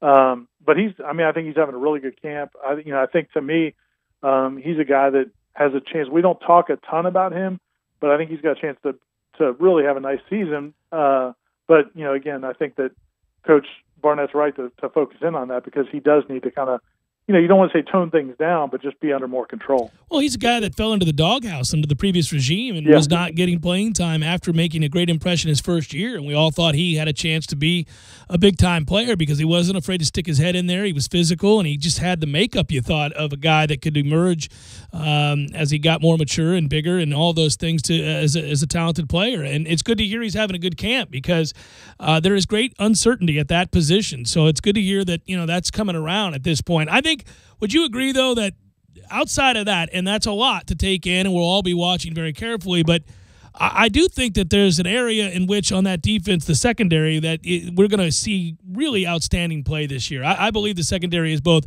talented and capable, and a mix of experience, too, to have a great season. I think again, some of those guys haven't had to do it, but there's a lot of talent there. Oh, there's no doubt. And I'm, really, I was just talking to somebody about it today earlier, that I'm really curious to see how they rotate defensive back, how much those guys all play, because you're right. There's a lot of guys back there that you'd like to get on the field in one way or another. And I think that speaks to, the recruiting that Jimbo Fisher and the emphasis that Jimbo Fisher and Charles Kelly and that staff really put on DBs. They really recruited there well. And, today again in those Knoll drills, Hampson Nasruddin had a really nice hit, real physical kid, and Cyrus Fagan is played well, and I think all 3 of those guys, Cyrus Fagan, Hampson Nasruddin, and Stanford Samuels, are all kind of rotating at that field safety position, which they call Zeus, that's a really big time position in that defense, and all 3 of those guys are taking reps there. Now they may line up at other places as well. But those are 3 guys you'd probably want on the field. And so it's going to be interesting to see all the different combinations they come up with to get those guys on the field. I agree with you. I think if the defensive line is, if those guys get healthy, and if that defensive line is what people think it could be, I agree with you. I think the secondary is going to make a lot of big plays. The questions at linebacker are going to be the questions at linebacker. But I think that if you're as good up front and in the secondary as they could be, that solves a lot of problems. Yeah, it's almost like if you can get past that first game against Virginia Tech and buy a little time and kind of figure it out on both sides of the ball here, it's nice that you get Samford and Syracuse against Syracuse with a powerful offense and a good quarterback, so we'll see. But in truth, I mean, if you get by Virginia Tech, it's Sanford, Syracuse, and Northern Illinois. That should give you enough time for guys to, A, get healthy, and B, learn what the hell they're doing. Yeah, and I mean, I think I think they're going to test Virginia Tech and their quarterback and their passing game, and really dare them to throw it. I mean, I think that's the, you look at what Harlan Barnett wants to do, and they're going to press on the corners, and they're going to bring pressure. And we talked to Josh Kando today, and while he's still not 100% healthy, he did talk about how much he loves this defense, and he's excited about the chance to just get upfield and go after the quarterback. Brian Burns has talked about that, and Dontavius Jackson talked today about really triggering faster and getting downhill and making plays in the running game, and that's the number one goal is they want to stop the run and put pressure on the quarterback to make tough throws. And we'll see. I mean, Virginia Tech, I think you and I both came away impressed with Virginia Tech's quarterback as a person. Seems like a sharp kid and has had some success throwing the football. But, you'd like to think on a Monday night on the road with the atmosphere at Doak Campbell Stadium on a Monday night that, you would imagine that their passing game is probably not going to be totally on point, but they're going to have to be because I think FSU's defense is really going to sell out, A, to stop the run, and B, to really affect the quarterback. Before I let you go, of Keith Gavin, and since, again, I haven't been down there this week, I want to pick your brain for all I can here. Let's go to the receivers. Keith Gavin, and I'm just going to ask you about guys that have been slowed by injury and are on their way back and or are experienced guys that we expect to see. So Nooney Murray, we hear, is making great progress, starting to look more like himself. That's good. Keith Gavin, DJ Matthews, George Campbell, give me updates on those guys. Today, Aslan and I were talking afterwards. I don't think either one of us saw Gavin. We thought we did, but going back, like jogging your brain, because we're only out there for 30 minutes, and you're going position to position. And he asked me afterwards if I saw him, and I'm like, I'm not 100% sure I did. So Gavin may have been out or limited today. DJ Matthews, I do think, was out today. I think he was working with the rehab guys, so he was limited. George Campbell was with the receivers. We didn't see contact drills, but I think sounds like he's probably the closest to doing full contact stuff between him and Matthews. I think in general, the thing that blows you away about that receiver corps is just how many guys they have. Now, a lot of them are inexperienced. A lot of them are freshmen or redshirt freshmen, young guys that haven't played a lot. But, man, they got a lot of guys at the receiver. That's another position where it's going to be curious to kind of see what the rotation looks like, whether it's going to be, 4 or 5 main guys or whether or not they're going to – well, I guess, with the tempo, maybe that's you need to have that depth and maybe you expand that a lot more than what we're used to seeing. I get a feeling, just a sense, that there's a real good chance that whether it be a Trayshawn Harrison or a Warren Thompson or somebody like that, one of those young guys, really young guys, is just going to straight up take a job or reps away, a lot of reps away from either. Obviously, Campbell's never really been healthy enough to get a lot of reps, but Keith Gavin, I'm starting to get the feeling that one of those young guys is just going to take his place. I mean, it's possible. I mean, they love him. I mean, he's definitely going to have to step up and be healthy to fight off that challenge because they love those guys. And today they were working on kickoff returns during the special team section, and Warren Thompson and Keyshawn Helton, the other freshman receiver, and Trayshawn Harrison, they were all back there returning kicks. That's a sign of what they think of their athletic ability. And the coaches have all raved about their intelligence and their IQ as young players. So, I think those guys are all, potential guys that are going to take reps from anybody at receiver. I mean, the competition is that I think that's one thing that's been good about the way they practice, and we probably haven't talked about this a lot, is the way Jimbo set up practices. It really emphasized the amount of reps, but they basically had 2 fields going all the time, and so you had the receivers split up on 2 fields, the DBs split up on 2 fields.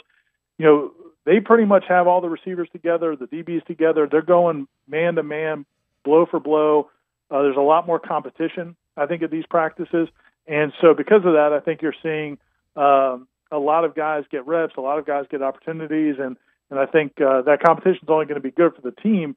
And I think, again, over this next the scrimmage on Saturday, and then when they have their final scrimmage, I'm assuming the following Saturday, we'll probably have a much better idea of who's kind of separating themselves. So basically, and I thought they would put the hurry up on the quarterback competition, but it doesn't appear that too many people have seen a real discernible difference enough to declare that at any point.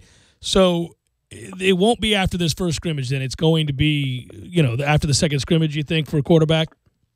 I would guess unless somebody just blows everybody away. Again, they're as far as you can tell at every rep, every time you go watch them do a drill, it's a different guy taking the first rep, a different guy taking the second rep. I've said all along, I still think it's going to be Francois to win the job, but I don't think he's put it away by any stretch. I do think though that when they get in pads, I just think that from what we've seen in the past, I think DeAndre is going to play well when the pads are on. I don't think he's going to be. I don't think you're going to see a drop off from him because they're in full pads. He's played a full season before. He played against Alabama last year, and so I don't think that if he's playing well right now, I don't think anybody's going to pass him. But we'll have to see. I do think it's as open as any quarterback competition I've seen in terms of the way they treat the quarterbacks. They treat them all equally. None of them can walk away feeling like they didn't get a fair shake. That they didn't get a fair shake. One last thing, and I forgot to ask you this when I was on the defensive side of the ball. The young defensive tackle, Robert Cooper, big 4-star kid. Is he really 370 pounds? Dude, he's enormous. And it's one of those things where you look at him and you're just like, man, how good could he be if he dropped 40 pounds, or if he dropped, because it's crazy that he moves the way he does at that size. But yeah, man, he's huge. He's been like that. He's had that body type as long as I can remember. He's been coming to FSU's summer camps since he was probably in 8th grade. Right. And I remember Travis Johnson was at one of those summer camps 3 or 4 years ago. And I think when Cooper was a freshman, and I asked him, 8th or 9th grader, and I said, man, can that kid really play at that size? And he said, dude, you need to watch him. And sure enough, he's out there now, dude. He bends for, like, you would never expect a guy at that size, and then to be able to compete as hard as he does, because clearly he's not in good shape. You can't be that size and be in very good shape, but he's one of those guys that can really just move at that level, despite that size. So now I think he's going to be able to play. I'm curious to see how his body transforms over time, though, because like you said, I just can't imagine. There have been some guys that have played, at 340, 350. Yeah, monsters, yeah. But man, he is huge. He is enormous. 377 according to some, 370, 375, somewhere in that range. That's an understatement. And that's massive. And it's not like he's 6'6" or 6'5". It's crazy. But like I said, he carries it as well as you possibly could in terms of moving around. Because it's really amazing how well he moves at that size. Fun thing to say. You carry it well, big fella. Don't worry about it. You carry it well. You can pull off the cardigan even. It looks good on you. All right, be well, sir. Appreciate it as always. All right, see you, Jeff. Thanks. All right, take care. That's IrishFLWarChant.com. Yeah, he's 6'2", Robert Cooper, 6'2", 377. Good God, man. Well, and, it's training camp, but if you believe some of the reports down there, he's drawing praise from the coaches in positional drills. Yeah, well, you're not going to move him. Well, with Big Marv being out, to have more depth in the interior, that's a good thing. And if the defensive end position, as Ira was, listing out, Josh Kando has some rust issues. Yeah, by the way, I didn't like that part of the report. I wasn't feeling very good about the fact that there are a number of guys we're counting on to play and play well in significant reps out of practice still due to injury and not necessarily looking like they're close to being back to where they need to be. Yeah. Marvin being one of those, Kando being another.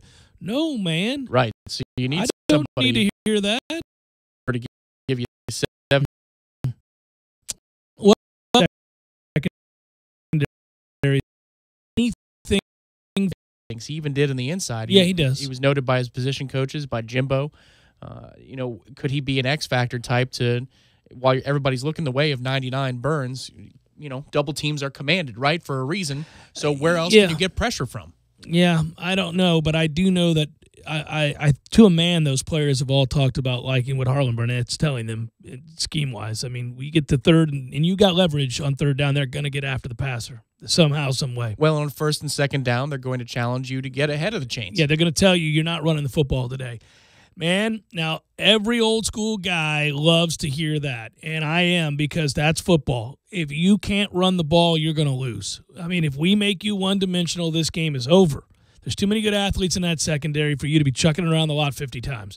If you can get these guys, especially when we know it's coming, win first down, stop the run consistently, and you got a chance to really wreak havoc. Well, what it does is and this is where Harlan's talking about complete corners. Right. Okay. Now you got to get your hands on somebody when the ball is snapped, and you got to be able to bring them down when you get your hands on them and the ball is in their hands in space, because you might be the last line of defense for 20 yards, if not more. It'll be fun, though. I like an attacking style. I've always wanted to watch. You know, we talk about offenses as attacking offenses, and we talk about the ways that you attack a defense, but defenses can attack offenses too, and we have not been on the attack in a long time. Jeff Cameron Show, 97.9 ESPN Radio.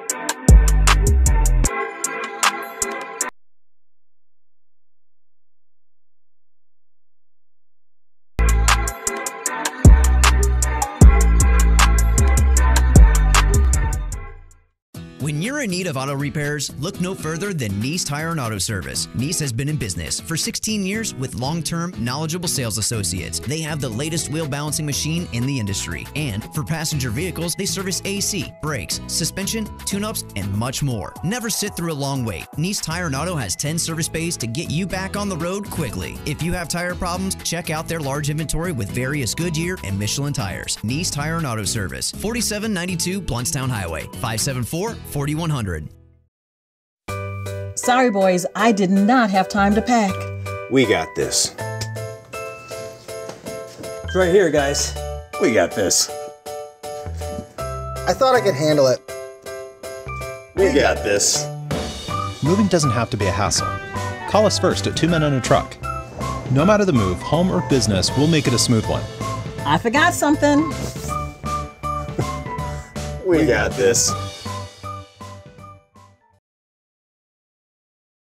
There's no right answer to how many days you can go without a shower. And you can't count on truth, but you can count on snoring. We know the great outdoors. We love the great outdoors. Bass Pro Shops and Cabela's bring you the Fall Hunting Classic, offering the best deals, gear, and special events to keep our tradition of conservation going strong. Visit BassPro.com and Cabela's.com for more information. Parker Brothers Roofing says don't play games with your roof. Protect your home and your family. The Parker Brothers tell you the truth. We'll fix your roof, cause it's what we do. With quality, integrity, and pride. Parker Brothers Roofing, professional every time. Stay safe and dry inside. Roofing is rewarding, but it's not exactly a bed of roses. It's a very dirty job, subject to the environment, working on 98-degree summer days, dodging rainstorms, working on steep slopes like a mountain goat. At Parker Brothers, our skilled workers have chosen this challenging trade as their career choice. These are the people that you want working on your roof. We've been servicing the community since 1995. Call us at 656-8112. Parker Brothers Roofing, professional every time. Stay safe and dry inside. CGC 042221, CCC 049350. Are you tired of getting the same two-piece kits? Cornerstone Tool & Fastener in DeWalt have your answer. Buy a 1/4-inch 3-speed impact kit with 2 4-amp-hour batteries and receive a free 1/4-inch 3-speed impact kit. That's correct. You get 2 DeWalt 3-speed impact kits for the price of 1 only at Cornerstone Tool & Fastener. While you're there, check out the power of freedom. FlexVolt 60-volt tools from chainsaws to string trimmers, blowers, and even compressors. Cornerstone has the largest DeWalt selection in Tallahassee. 1110 Stuckey Ave and 3269 Crawfordville Highway. Tallahassee location open on Saturdays from 8 a.m. until noon. Tee it up at Edwin Watts Golf and get custom fit for the newest irons from Ping, the I-500 and I-210. Ping's I-500 irons feature a forged miraging steel face that offer unprecedented speed, power, and distance. And the I-210 irons feature forgiving long irons and precise controlled mid and short irons to create a high-performing set. Come get custom fit for your new I-500 and I-210 irons. Buy with confidence at Edwin Watts Golf, home of the 90-day 100% satisfaction guarantee, serving golfers around the country since 1968. Now you can get a great-looking cut in less time every time with an Exmark. The mowers landscape pros trust 2-1 over the next best-selling brand of mowers. When you buy your Exmark mower from Southern Harvest Equipment, you are guaranteed a great price. Nobody sells Exmark mowers for less, and currently select commercial mowers are 15% off commercial sales price while supplies last. You can also receive 0% financing. Find the Exmark that's right for you at Southern Harvest Equipment, located at 408 Wiggum Dairy Road in Bainbridge, Georgia. Exmark, ready to work for you.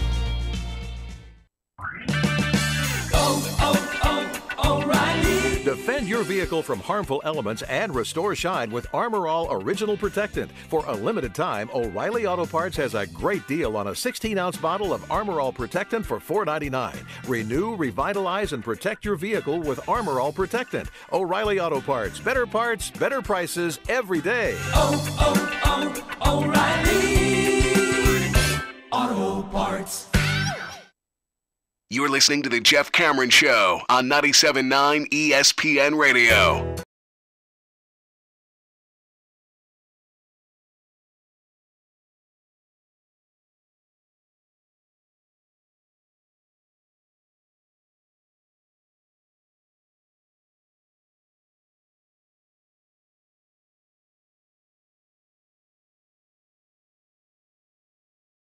Show 97.9 ESPN Radio. Thanks for tuning in on a fine Balls Make Wednesday to you and yours. This from the Cincinnati Enquirer today. Always a good thing to read. First, there was Matt Barkley's 11-yard attempt to the corner of the end zone with 5 seconds left in the first half. Then there were 2 consecutive throws from Jeff Driscoll into the Chicago Bears territory under 3 minutes left in regulation. And they go on and go on and go on to talk about the number of targets.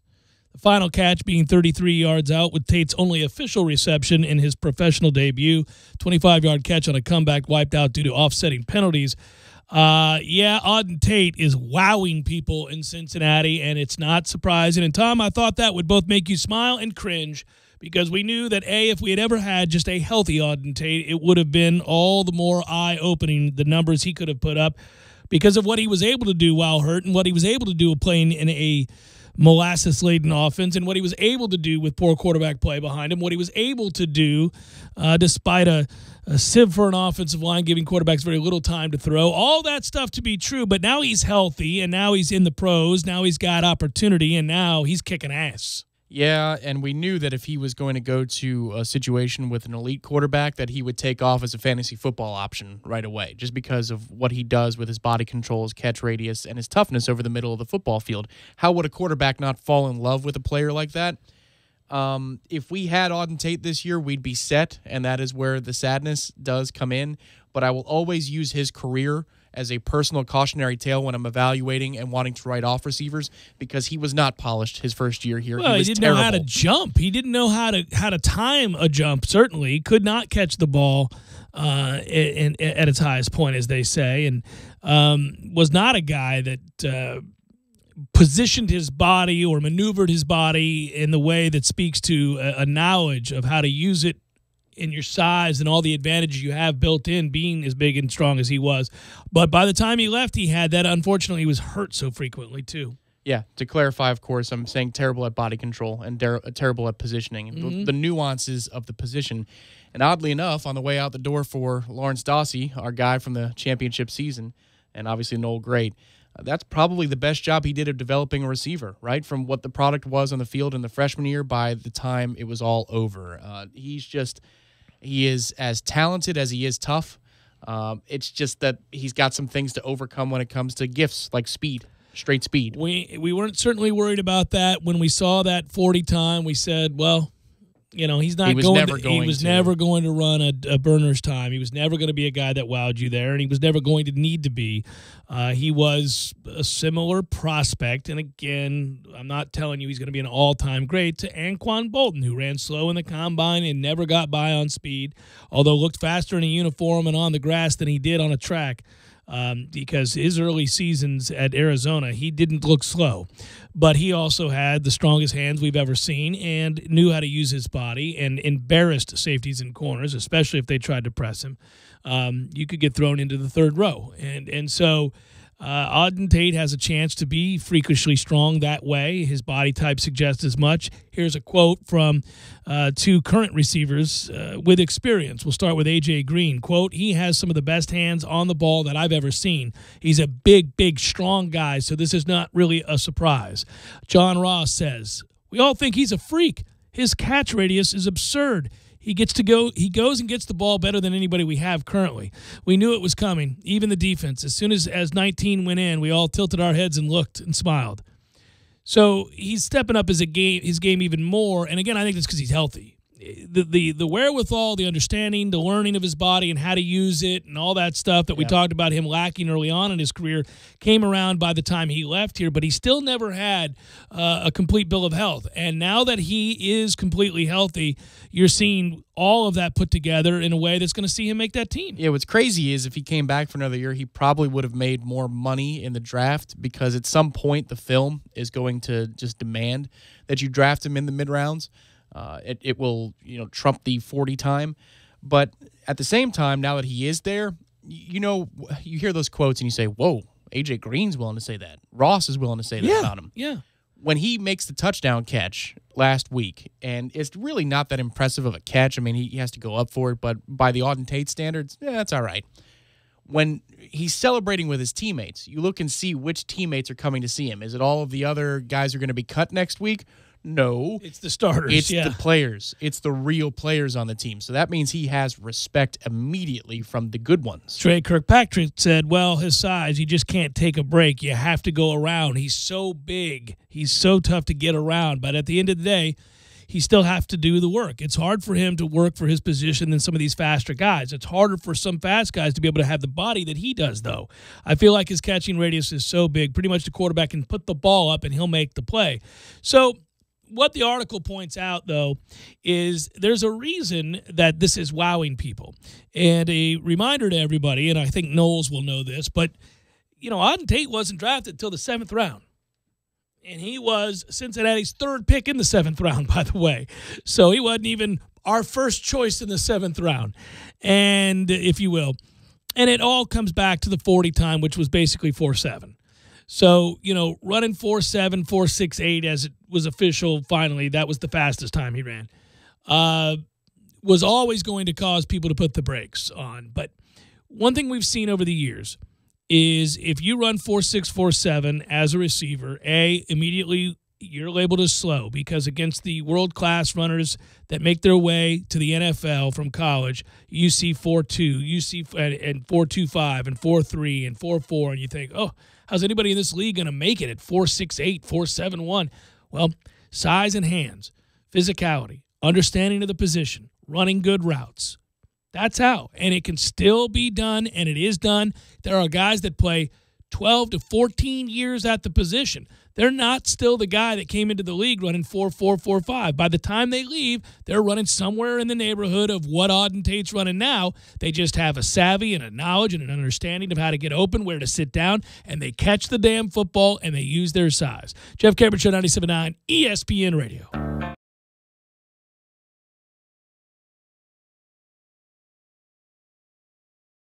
When you're in need of auto repairs, look no further than Nice Tire and Auto Service. Nice has been in business for 16 years with long-term, knowledgeable sales associates. They have the latest wheel balancing machine in the industry. And for passenger vehicles, they service AC, brakes, suspension, tune-ups, and much more. Never sit through a long wait. Nice Tire and Auto has 10 service bays to get you back on the road quickly. If you have tire problems, check out their large inventory with various Goodyear and Michelin tires. Nice Tire and Auto Service, 4792 Bluntstown Highway, 574-4100.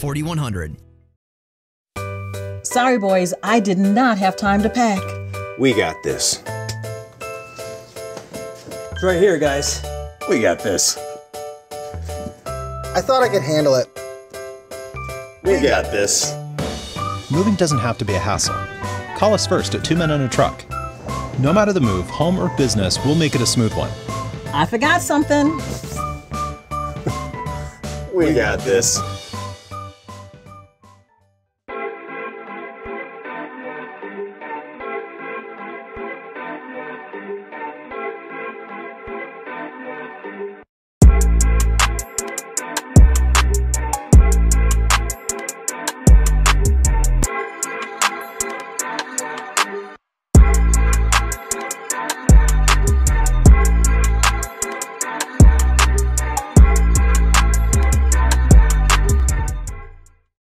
Now for your Atlanta Braves Minute, brought to you by Fonville, Lewis, Messer, and McConaughey. Personal injury law is all they do.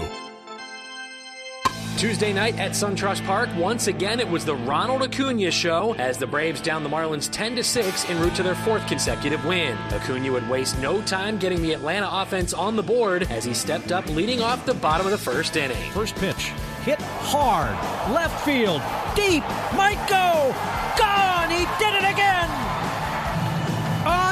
Unbelievable. Charlie Culberson followed as he sent the very next pitch from Trevor Richards into the seats and left for his 9th homer of the year. Both teams would later trade runs in the 3rd and the 6th, but in the home half of the 7th, with 2 on and 2 out and the Braves leading by a run, Acuna climbed in looking for more. The pitch by Connolly is hit in the air and hit well to right.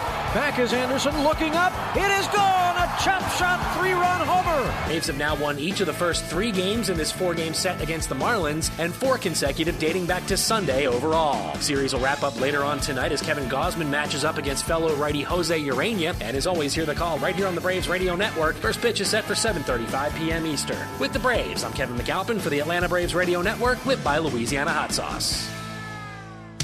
Fonville, Lewis, Messer, McConaughey sponsors Braves baseball so that all of you can enjoy the action. Ever since the days of Hank Aaron and Dale Murphy, we've been Tallahassee's home run hitting law firm. And because we don't get paid unless we win, we want to win every case as much as Chipper Jones wanted to win every game. So when you're injured, don't just trust any law firm to handle your case. Make the call to the bullpen for a trusted closer. To see our stats on the back of our baseball card, visit wrongfullyinjured.com. Fonville, Lewis, Messer, McConaughey. Personal injury law is all we do. Hi, I'm Chris York with Monogram Art. While our name mentions monograms, we are a lot more than that. We offer a full line of corporate apparel to businesses and organizations, and we carry clothing brands such as Cutter & Buck, Nike Golf, Port Authority, and caps from Richardson, Outdoor Cap, Ahead, Yupong, and many more. We have the ability to create custom embroidered apparel that your employees will be proud to wear. So swing by our showroom at 2522 Capitol Circle Northeast or find us online at monogramart.com. Let us help you wear your brand. Tallahassee loves the corner pocket as much as a crystal ball winning catch. He's looking, he lost it to the end zone. It's Benjamin! Touchdown! With 13 seconds left. The 97.9 ESPN radio special is a must-have every Monday and Wednesday at the corner pocket. 10 mouth-watering wings, a fresh side of fries, and a chilled domestic pint of beer are just $9.79 all day long. Be sure and try the fish blend of sauces, a true wing eater's favorite. The Corner Pocket Bar and Grill. He's gone! Home of Trivia Tuesday, Beer Bingo Thursday, and the daily $7.99 lunch special. You know what? It's time you level up your lemon lime with clear, refreshing Mountain Dew Ice. We get it. You're used to a certain kind of lemon lime experience. But why settle for this when you could have this? You want a fist bump that ends in one of those fake explosions? Hey, Charles.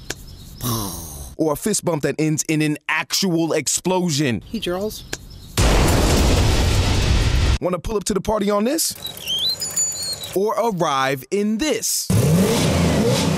Take this last second shot? Or make the last second shot? Make this musical request? Or this one? So yeah, you can keep drinking the same old, but we think you'll like the exploding fist bump, last second shot, showing up to the party properly way to lemon lime, right? Mountain Dew Ice. Clear, refreshing lemon lime, redefined. Barry knows cool, he's keeping you comfortable. Barry knows cool, you can put him to the test. Summer temps in Tallahassee can mean extra stress on your AC unit. Let Barano Heating and Air Conditioning help with their Total Comfort Service program. Visit BaranoAC.com for info. You'll also find money-saving rebates, energy-saving tips, online scheduling, and more. Turn to the experts at Carrier and Barano Heating and Air. Call 580-4029. License for CAC 057652. Broadcasting live from the AmeriGas Propane Studios in the capital city of Tallahassee. This is the Jeff Cameron Show, brought to you by Cornerstone Tool and Fastener on 97.9 ESPN Radio.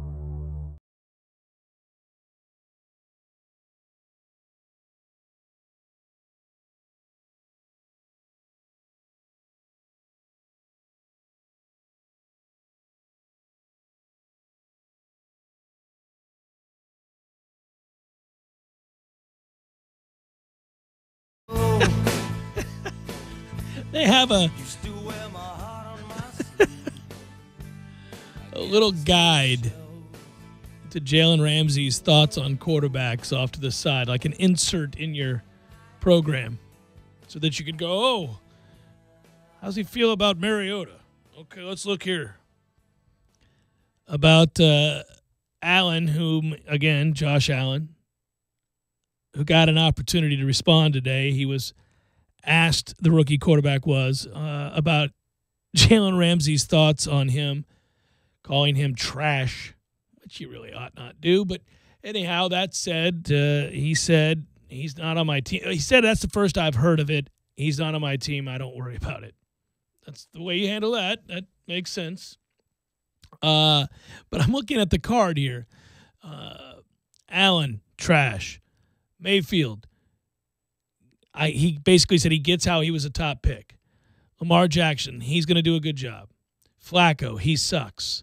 Rodgers doesn't suck. Brady doesn't suck. Mariota, good game manager. Garoppolo, I guess he's going to be good. Deshaun Watson will be an MVP. Carson Wentz will be an MVP. Jared Goff, average to above average. Dak Prescott, he's okay, I guess. Cousins, he's a winner. Russell Wilson, good. Ben Roethlisberger, decent at best. Eli Manning, Odell makes him. Bortles, Blake's got to do what he's got to do.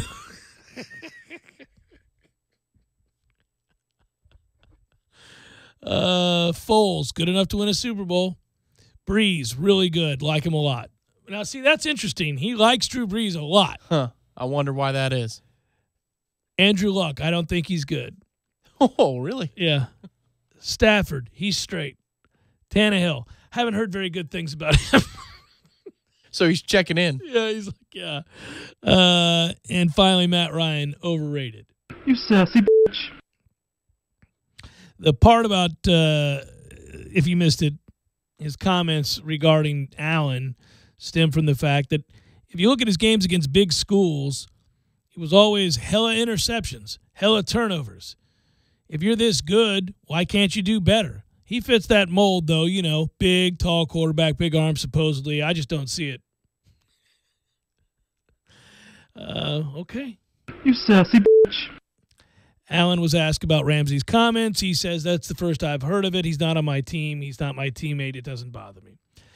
He goes on to talk about Matt Ryan being overrated. You can't tell me you win MVP 2 years ago, then last year you're a complete bust, and you still have Julio Jones? There's no way that can ever happen. I don't care. You know what that tells me? That tells me Shanahan left, went to San Francisco, got Garoppolo, made Garoppolo this big thing. Now Garoppolo's a big name. And now Ryan, he's having bad years? All right. Well, was it really you then or just your coach? He was doing what was asked of him when it made him look good, really good back then. I agree with you, Sassy. That sounds like a great take. Oh, man. Anyhow, he did praise several in the article, including Drew Brees, Kirk Cousins. Gave mild praise to Dak Prescott, mild praise to his own quarterback and teammate Blake Bortles.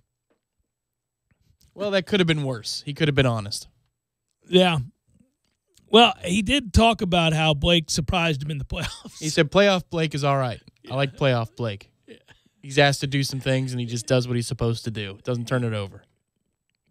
Playoff Blake was terrible in the second half of the game against the Patriots. They really didn't let him do anything one way or the other. No, they weren't going. That told you all that you needed to know about their confidence in him, right? They weren't going to let that be a thing. Blackjack hand. I'll stay. Played some blackjack last night, buddy. You did? Mm-hmm. Where? Don't worry about all Oh, that. really? Yeah, good times. What? Yeah, it's good. On a Tuesday? Well, it was just I like to blackjack's. You can play that on a Tuesday. So it wasn't online for free, is what you're saying? Nope. What in the world? I wasn't out and about either. I was home. There are ways. Sir, with the gambling. It's blackjack. You can play a little blackjack. We're wagering on the preseason. We got blackjack going on Tuesdays. I would. It's not every Tuesday. It was last night. It was that Tuesday. I probably won't play tonight. I got shows to do. I got things to do. I'll be talking golf. Maybe in between segments. Me and my man Sirius Trey XM. Jones will be talking it up about Florida State's own Brooks Koepka winning yet another major, his second of the year. Are you having Brooks on? I don't know. I haven't gotten the rundown yet. See, that's the show that, I'm a driver, but I serve softballs to the man, Trey Jones. That's where I take a step back and I let him do his thing. He's the coach. He's the guy. He coached Brooks Koepka, not Jeff Cameron. No, I didn't do that. So I let him take control of that situation.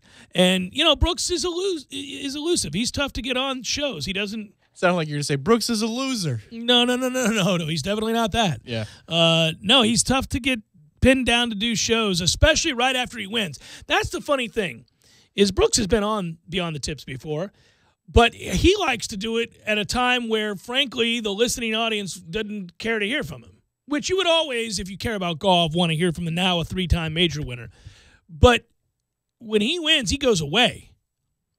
And I respect this because I could see where it takes so much focus, so much energy, so much discipline to build yourself to be at a place where you bring out the best in what you've got in a major every time, that you're exhausted afterwards. Well, and in studying, what those guys do, because you watch what Brooks goes through a little bit closer. It's a human interest story to Florida State fans. The breath that you get when you're going to win the thing is when you sign your scorecard, because then now you're going for the next 24 hours. You've got a lot of media availabilities and some traveling to do. Now, of course, he doesn't do the night circuit, but you know what I mean. You got to do one-on-one interviews with ESPN and Golf Channel, and you got to do all the wire reports. You got to shake hands with all the members, and you got to do that stuff where take they your photos celebrate, with everybody from the PGA, because they got to have that on their wall for status for the next year. Signing a bunch of stuff for that, Right. All the Hall of Fame stuff. Well, and winning the PGA Championship, we saw that Justin Thomas had to do 3 or 4 things that aired during the next year's week, but they tape a lot of it early, and then you got to make your commitments happen with the PGA for the next 6 months to be an ambassador for it. So, I mean, good Lord. It's almost like you need a night's rest before you even begin that process, but that's not the way it works. You win the tournament, you sign your card. What I think is amazing, they whisk you away. They do. If you watch that, you're going here, you're going here. They do have it, orderly. It's you're going in here, you're going to sign this, you're going to do this, then you're going to take this picture. Now you got to come out here and pick up the trophy, hold it up, thank everybody, do your thing, do your post-round press conference. You'll sit down. Obviously, the press comes, talks to you about your victory. You do that, however long that takes, an hour, something like that. Now you're off and running, still doing some things on the grounds. Now you're in a NetJet, you're doing your thing, you're going to whatever now in some cases, like the last time when he won the U.S. Open, or maybe it was the first time he won the U.S. Open, he was straight to Vegas. Straight to Vegas last year. Now he played the next week this year. He was on the course the next week. He wanted to play some rounds. I mean, he had committed to, I think it was Charlotte. No, if I have that wrong, I have that wrong. But he did play in the tournament the next week, and I believe he put up a number on Thursday or Friday. I remember that thinking he was going to be spent, and he put up a good number. I think it was on Thursday, and then a bad number Friday, or vice versa. And then he was just kind of middling in the tournament. Well, if he wants to speak to the Cameron Show in a random time, that can happen. I think that can happen between now and the Ryder Cup, perhaps. Well, we'll try to pin that down. But that'd be great. He's dry, but so you can be dry. Oh, absolutely. That'd be fine. I'll sit back and we'll have a good time with it. Yeah. I mean, and Brooks would feel comfortable, I think, being on with me or Knowles, and he knows I'm not going to ambush him with anything crazy, and we're talking it up, man. We love Brooks Koepka on the Jeff Cameron Show. Yes, we do. And, I will say very quietly, and I got to go double check this, but if I'm not mistaken, Daniel Berger went out and had a terrible first 14 holes of the tournament, and then played his way back into the top 20? Yeah, he fired a 65 either on Saturday or Sunday. But, I mean, when you find a way to go from you're not going to make the cut to finishing 12th or 16th or something like that very quietly, A, you make yourself a lot of money. B, obviously you continue to amass points. And C, again, you're standing on tour when you're routinely turning in top 20 performances. You're going to make a nice career for yourself here. I mean, he's got the game to win an odd major, I think. I think so. Yeah. He's a weird kind of player, though. He's either really good or off a little, and it's kind of maybe he's just more like the normal player on the tour. Yeah, he gets hot and has a good round. And you go, oh, there's Berger, but he's consistent. I would have thought that was Brooks, to be honest. I mean, if we're being honest here, I thought, all right, he's a major winner, but I don't know that he could be dominant. But now the conversation's changing. Is what can this guy be? That's 3 now in the last 6 that he's played. Yeah, I was gonna say you keep hearing the stat 3. He won 3 of the last 7 majors. Well, one of those majors he didn't play. I mean, he was hurt. I would have loved to have seen what he could have done at the Masters. Here's open for April. Well, yeah. Maybe I'll go walk it with him. Oh. Jesus. It's the Jeff Cameron Show, 97.9 ESPN Radio.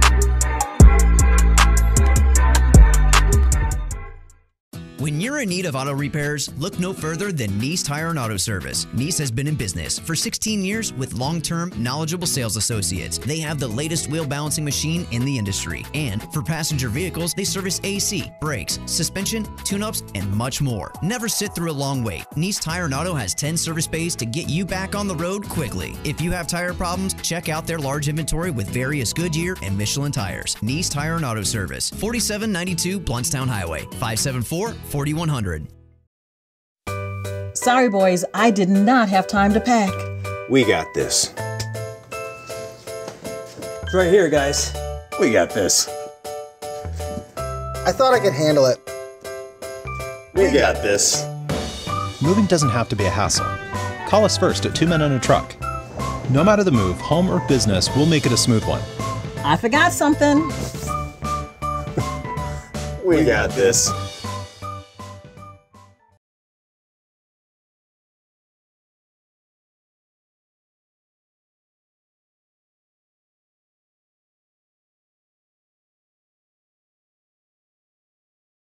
Exclusive lifetime warranty, and introducing our new and exclusive Craft Concierge Service. Need service, warranty work, or recall? Craft Nissan will pick up and deliver your car at your home or office. Need a loaner car? We'll bring it to you. It's Craft Nissan's new no-charge concierge service. Craft Nissan on Mahan Drive between Academy Sports and Costco. Prices include dealer preparation charge. Must finance through NMAC with approved credit. Wow, E Plus is great. E Plus? Is that like A Plus? It's better. The E stands for energy, but it should stand for easy. Easy Plus? Yep, easy ways to save energy, water, and money through the City of Tallahassee utilities. Easy ways to monitor our account, easy ways to pay our bill online, check our balance, compare usage history, and so much more. And I see the City of Tallahassee Utilities has a smart bill, which sends our bill directly to our email inbox for easy payment online, too. What a time saver. And when we download the City of Tallahassee's digital app, we can do everything on our phones, even report service issues like a power outage or blocked road. Plus, when we go to talgov.com, we can get more information on other great City of Tallahassee utilities, like the Energy Star rebates and insulation grants. Wow, the E really should stand for easy. Yep, E Plus from the City of Tallahassee Utilities. It helps customers save energy, water, and money.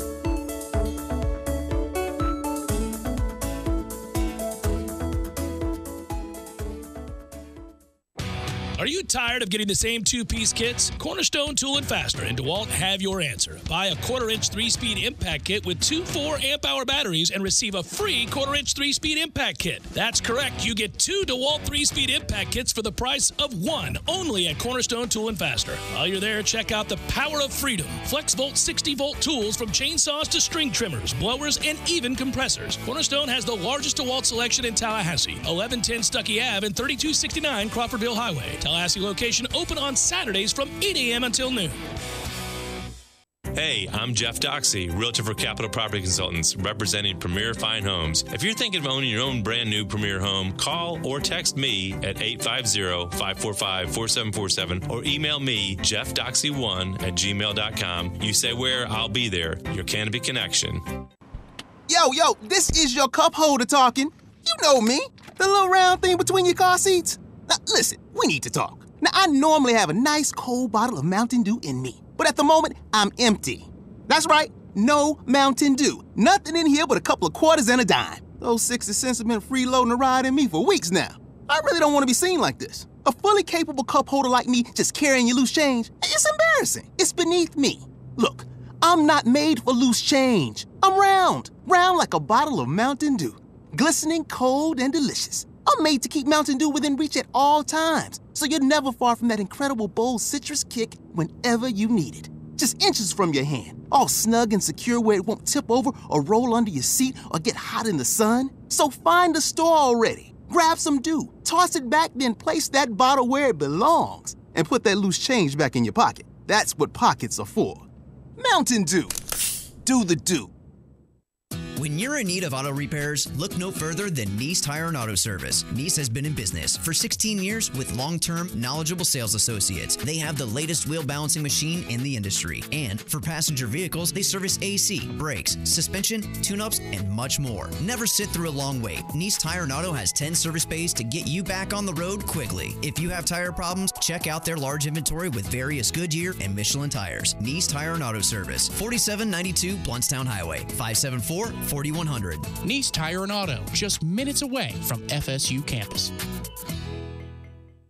I'm tired of reading headlines about corruption and crime in Tallahassee. When I saw Jeremy Matlow wanted to step up to serve our community, I knew he would fight to reduce crime, strengthen local business, and listen to everyone, not just City Hall insiders. I trust Jeremy Matlow. He's a proven business leader who won't waste our tax dollars. Jeremy has always done what's right for Tallahassee. I'm voting for Jeremy Matlow for City Commission. Political advertisement paid for and approved by Jeremy Matlow, nonpartisan, for Tallahassee City Commission, Seat 3. Driving every day from the AmeriGas studios in the capital city of Tallahassee, this is 97.9 ESPN Radio, WTSM, Woodville, Thomasville, Tallahassee. ESPN Radio Sports Center. I'm Doug Brown. Jaguars defensive back Jalen Ramsey took some verbal shots at a number of NFL quarterbacks in an interview with GQ. Ramsey says Matt Ryan of the Falcons is just a product of the offensive system and overrated. Ramsey also called Bills rookie Josh Allen trash and said he never beat a big school while he played at Wyoming. Seahawks rookie running back Rashad Penny has a broken finger. He got hurt Monday in practice. He's having surgery today but should be ready for the season opener. Penny was taken in the first round of the draft out of San Diego State. After the heat-stroke death of offensive lineman Jordan McNair, the University of Maryland will accept legal and moral responsibility for mistakes that were made. ESPN's Paul Feinbaum says that should include firing the head coach. What we have seen and what the president expressed yesterday was the correct thing to say at this point in time. This is an outrageous miscarriage of justice, and there is simply no way to allow DJ Durkin to remain as the head football coach. This is his program. These are his hires. He brought these individuals in to change the culture, and this is the result. Therefore, he should be held accountable. Paul Feinbaum on Golick and Wingo. Maryland assistant AD for sports performance Rick Court has resigned. Former Angels minor league pitcher Aaron Cox, who's the brother-in-law of Mike Trout, died today. So far, no word on the cause of death. Cox was 24 years old and retired from baseball just last week. Last year, he was suspended for 50 games after testing positive for Ritalin. Braves right-hander Brandon McCarthy hopes to pitch again this season, but he'll retire after the season, ending a 13-year career. Broadcasting live from the AmeriGas Propane Studios in the capital city of Tallahassee, this is the Jeff Cameron Show, brought to you by Cornerstone Tool and Fastener on 97.9 ESPN Radio.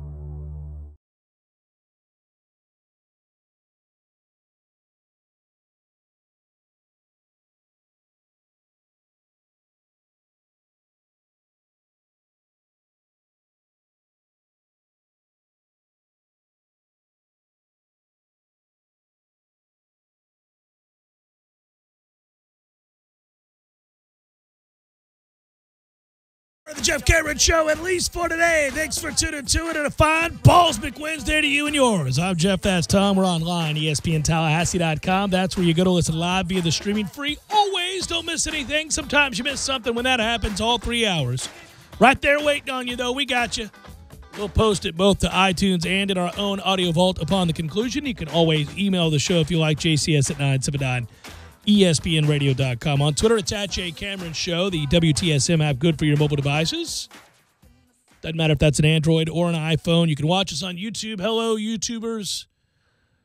Type in ESPN Tallahassee, and you'll find us. If you would like to Periscope it, go to Twitter and follow at 979 ESPN Radio. Man, 9 days and 22 hours, and soon it's here. Oh, buddy. Well, you know, the talk we had earlier today of, the continuing emergence of Nooney Murray playing well, practicing well, looking good out there. Ira came on in the 4 o'clock hour to talk about what's happened at practice and the different positions. And then we were talking about Auden Tate and the surprise he's been at Bengals camp, or at least the surprise for given where he was picked. And obviously the story of Jalen Ramsey making the rounds nationally, calling basically everybody trash. Just been a lot of football, the Clemson LSU series, and then that got me thinking about other stuff too, about the other future home and home schedules, which got us talking about uniforms. And so, you know, we're doing what we do, which is now that we're really engaged in college football and there's not hard news, like super hard news, we're getting into the details and defining our terms. And taking a couple days off. Well, as I'll be going to Chicago and taking a couple of days off. That's how that's going to go right there. So that way, no, I'll be back and it's go time. It'll be season time, my friend. It'll be there. We'll be finally going, all right. Because I was just thinking about Redemption Thursday. You know, we got a call from our good buddy Lee Sterling, Paramount Sports. And he was making sure that we were all solidified for the year, Tom. He called me yesterday and said, are we good for noon? Are we good to, sit down and talk about schedule's going to be like this year? I'm going to have this great year. He's doing a show on Nesson as well, by the way. Is he really? Yeah. And then I got called from a guy at VEASAN. You know how much I love VEASAN? Yes, you do. Mal Shaw. He does a good job, and he wanted to talk about maybe coming on the show. And we rightfully said, well, we got to go easy on all the gambling. There's only so much you can have on, so we got to figure out places for everybody. Because my mom and I also wager. That's correct, and we have Redemption Thursday dedicated to it. But Lee, and you could say that you were ahead of your time in that regard. That's for sure. Way ahead, yeah. But Lee Sterling is a staple of the program. Got to have Lee. Oh, he's not going anywhere. No. Cornerstone Tool and Fastener wouldn't want it any other way. That's correct. As they sponsor the Jeff Cameron Show, as they've come on board to be this year, and we thank them. Day in and day out. By the way, if you've got just something minor you need fixing, maybe you're building a deck, as I keep bringing up, because a lot of people like to do that. Decks are a nice addition to any house, and you can do that. You're the kind of guy that can do that. You need the equipment, go to Cornerstone Tool and Fastener. Or if you are big time in the world of construction, you've got a huge project, maybe you're the foreman of some major thing, Cornerstone Tool and Fastener. Well, and you have 2 locations to choose from, 1110 Stuckey Ave and 3269 Crawfordville Highway. This freaking guy. All That's right. Tallahassee location's open Saturdays. 8 till noon. That's 8 till noon. Little Saturday morning action. Yeah, all right. Bring on the sawdust.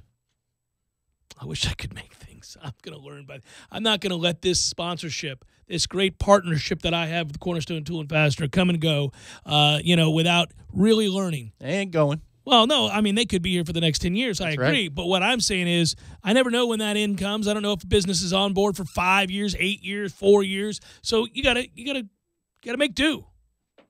Tom, I'll meet you for the pregame show. Kickoff is at 11. I'll be there at 10:30. Or the show starts at 11 because I'm doing some woodwork here on a Saturday morning. I am getting after it. That's from the future. I can see it. At Jay Cameron Show, @_Tom Lang.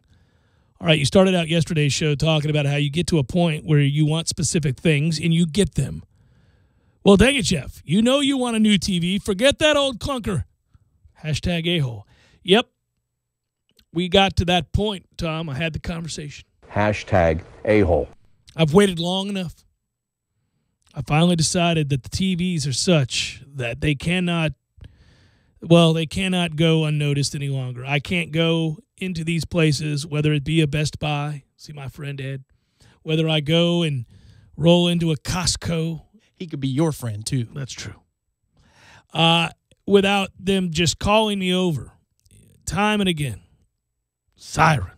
I am there. I hear it.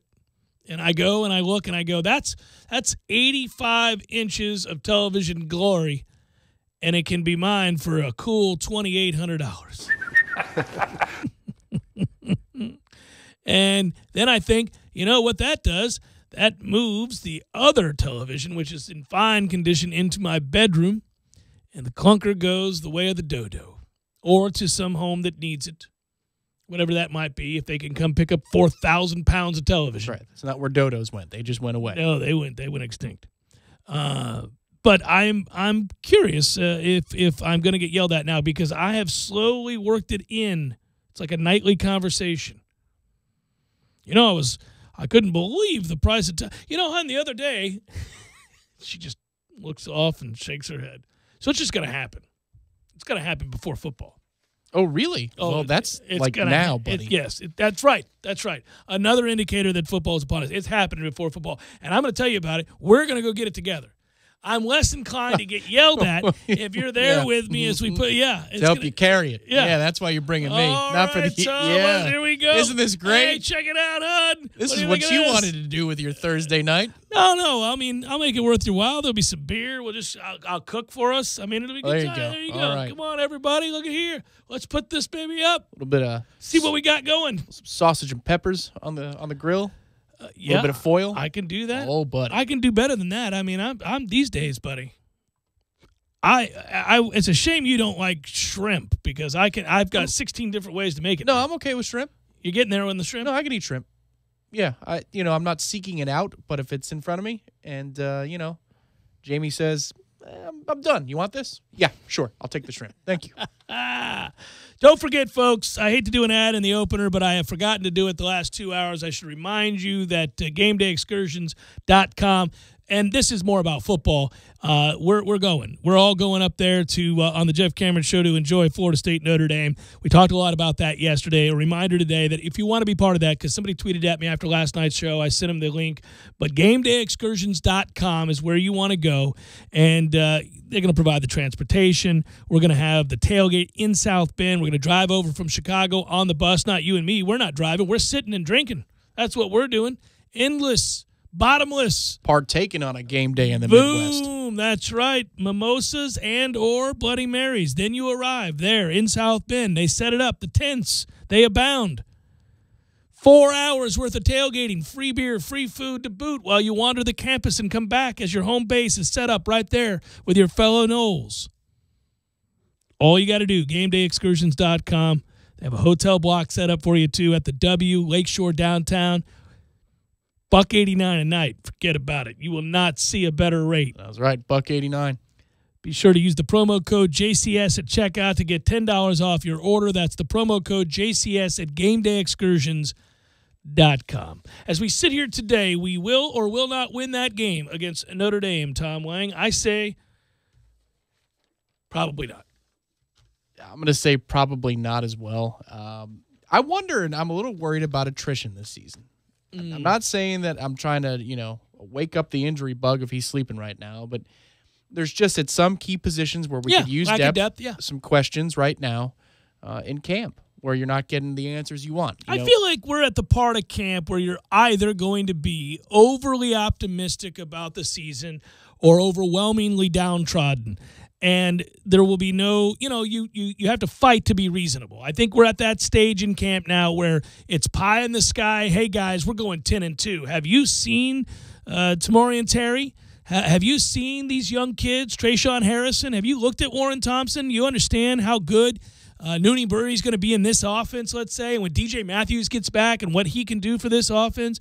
You understand what Trey McKitty is as a matchup problem. You realize how loaded our offensive backfield is with LeVorn and Akers and Patrick and Rasul, and the list goes on, and how much talent we have to rotate in those positions. Hell, even behind McKitty, if you're still looking at tight end, you're talking about a Gabe Neighbors or an Upshur, and we've got enough bodies that are matchup problems. And when you do that, it's easy to gloss over the things that help negate some of those advantages, like your offensive line.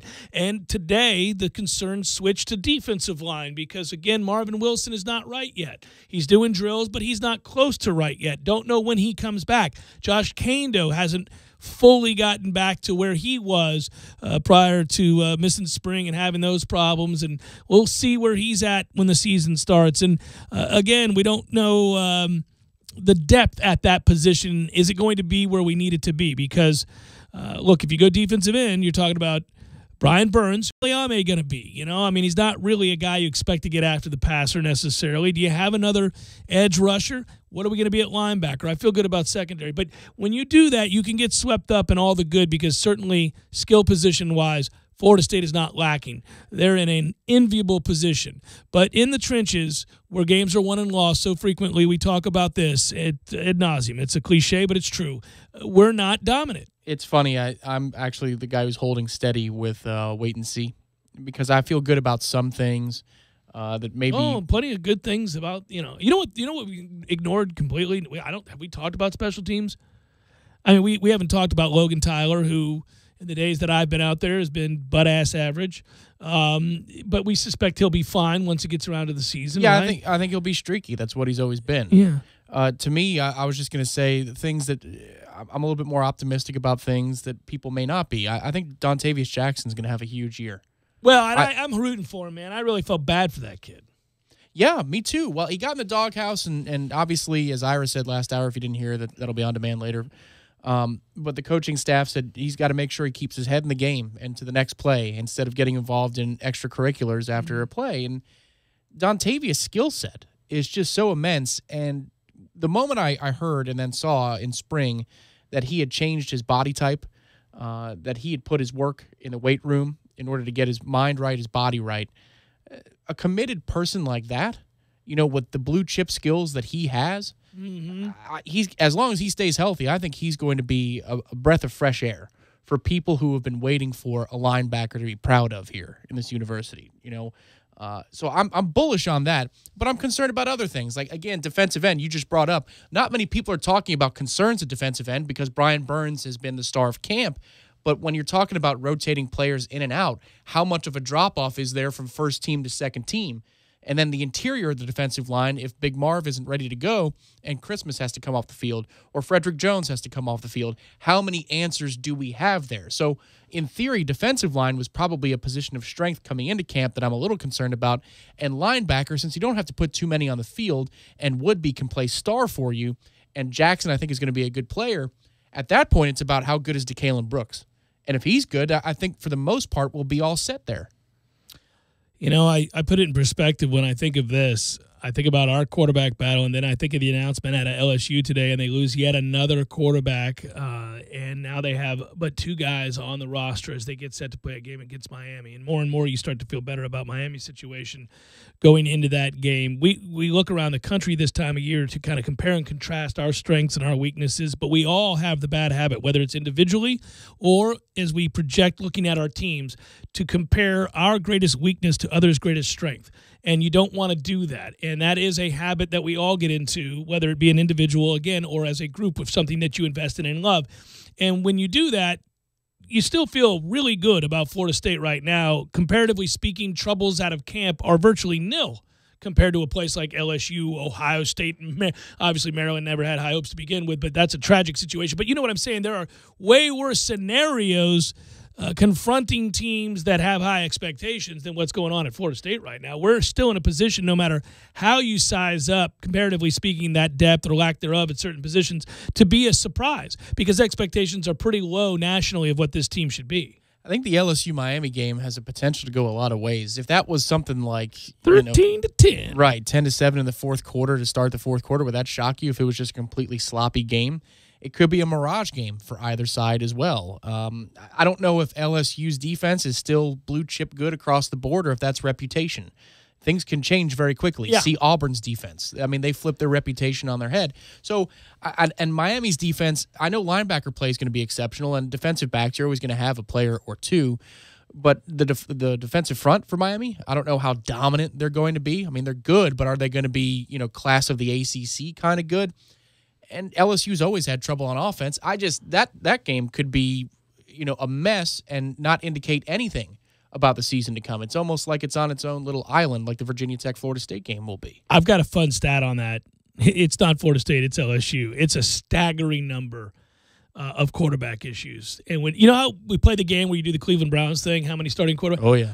Listen to this when we come back on this LSU statistic. It's unbelievable. Jeff Cameron Show, 97.9 ESPN Radio.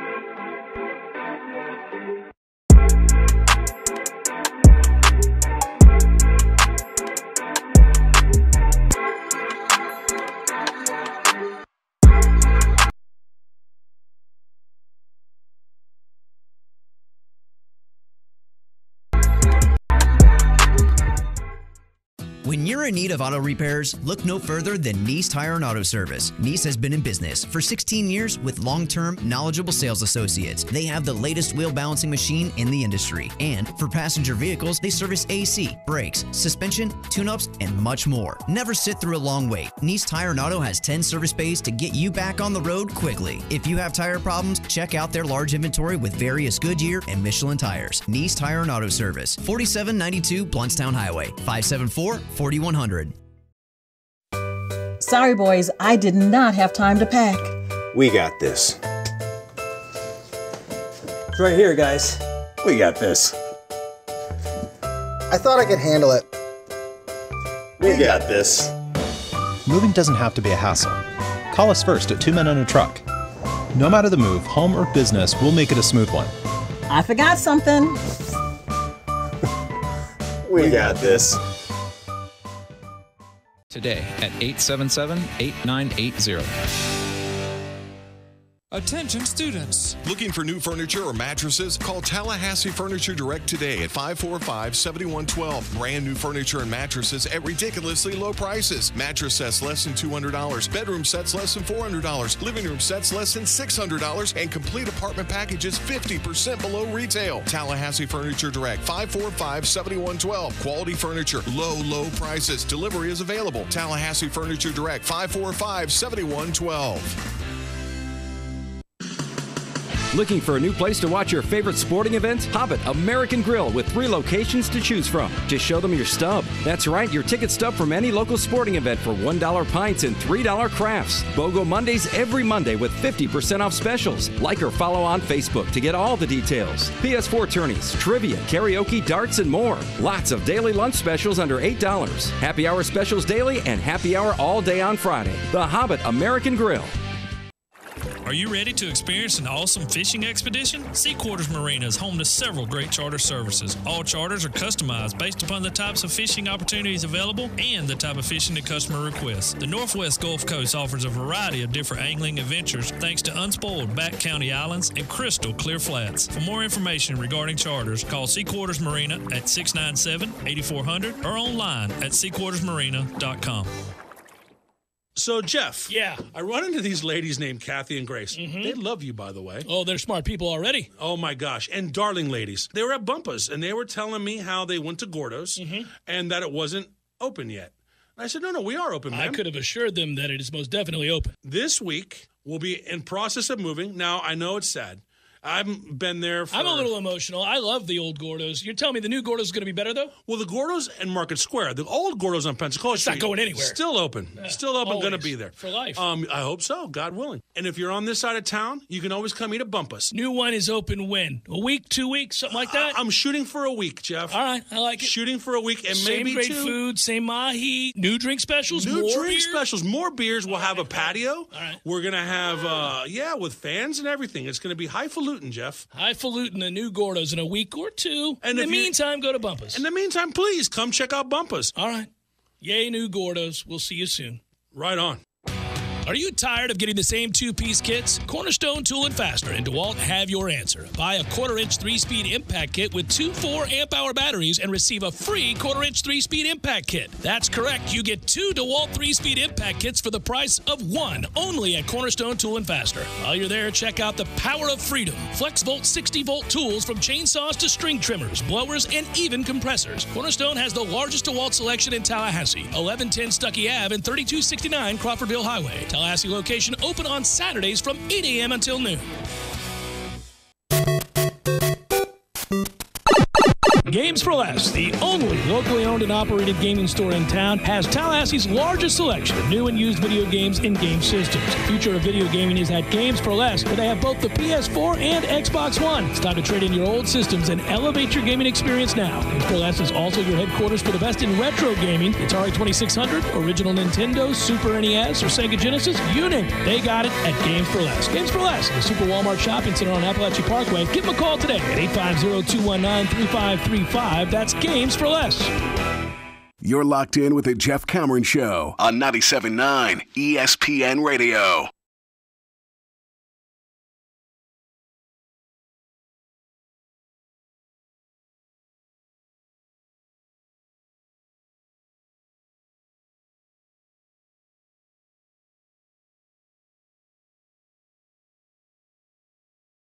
So this cracks me up. Over the last 13 recruiting classes at LSU from 2005 through 2017, the coaching staffs have signed a total of 20 quarterbacks. 4 completed their careers at LSU. 15 of the 20 either left the program or switched positions. 9 never appeared in a game for LSU at any point at all. After the departure of the 2 LSU quarterbacks in the last 24 hours, is that Lil Narcisse and Justin McMillan. You can update that list. 13 classes, 20 quarterbacks, 4 complete careers at LSU, 15 dismissed, departed, switched positions, 9 never played a single down.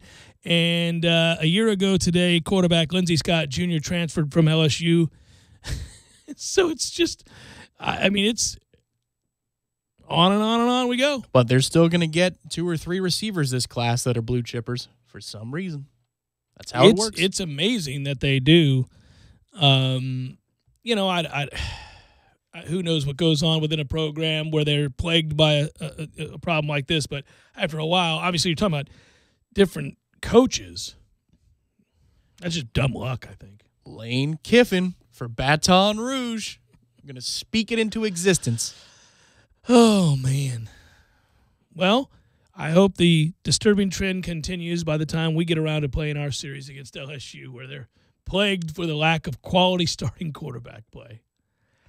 You know, we suspected, and now in the 2 days since it happened, that the numbers were radically altered for the PGA Championship, which is routinely the least watched of the majors. Got to guess at what the bump for the ratings for the PGA Championship were this year at Bellerive. Highest, by the way, TV rating since 2009. In terms of percent? Percentage. Ooh, it was up 57%. 69%. Nice. There it is. All right. There it is. Well, that's the Tiger Woods effect right there, isn't it? Indeed. It's a good number. 69%, and I laughed aloud when I read it. But that's true, and as most noted, that was probably one of the greatest days of golf in recent memory. So it's the highest rated one since the last time Tiger competed for a PGA championship. Okay. Yeah, it's the story. For those of us that are excited and happy for Brooks as Knowles, I mean, you kind of, I don't know if you resent it, but you lament it a little bit, but that's just the reality. I mean, Tiger was the much bigger story. Well, he conceded to that to a degree in the press conference he did after his official interview and the presentation, when he said, everybody's rooting for him, and they should. Everyone should root for Tiger. Well, I think in that regard, yesterday we were trying to figure out about the situation with him, with Brooks, and that he was kind of strange. And then on the one hand, he doesn't want to deal with all the attention, just wants to play golf and let his golf do the talking, and isn't about all the other stuff, the extracurricular stuff. And he turns down the opportunity to be on the night show circuit and all those things. But then he gets pissed when he doesn't get the proper attention from the press. And we theorized as to why that was, because obviously the press tasked with covering golf ought to be there covering the guy that wins and covering the guy that's won 2 majors and showing the proper respect for the sport that they cover and the people who play it at a high level. So I think we did kind of get to the bottom of that a little bit. On the other hand, obviously, it is cool to listen to him talk with reverence about those that came before and those that have warranted this response. He respects Tiger Woods, has talked about, understanding why people gravitate towards him and his accomplishments in the game being inspirational and something that as a kid he remembers well. Consider this, too. Listen, I'm not saying that Tiger wants to be Brooks, but if he could have a game of any kind, he wants Brooks's game. Think about how Tiger shaped his body in the early 2000s as he went from skinny and lean to bulked out. He wants to be Brooks Koepka in terms of body type and with the overpowering game that Brooks brings to the table. Brooks may never win 10 majors, let alone 14. But, I mean, that's one thing where when Tiger respects Brooks, he stays till the PGA Championship is over to acknowledge him, give him a hug. He knows the cameras are there. It's just like it's the same side of the coin, the other side, though. When Jordan and Ricky Fowler and Justin Thomas. It's cheesy to me when Ricky Fowler is, hey, I understand people are like, oh, it's the way the kids are today. They all hang out. It's not the same sort of, man, Ricky, you ain't won stuff. You ain't won anything. But they wait to make sure they're in a public place. Bubba Watson does this too. He's the worst about it because he'll stand on the green like the fans. Yes, exactly. Tiger knows he could have waited in the locker room to say, hey, congrats. Great round. And Tiger is notoriously competitive. I mean, about the littlest things.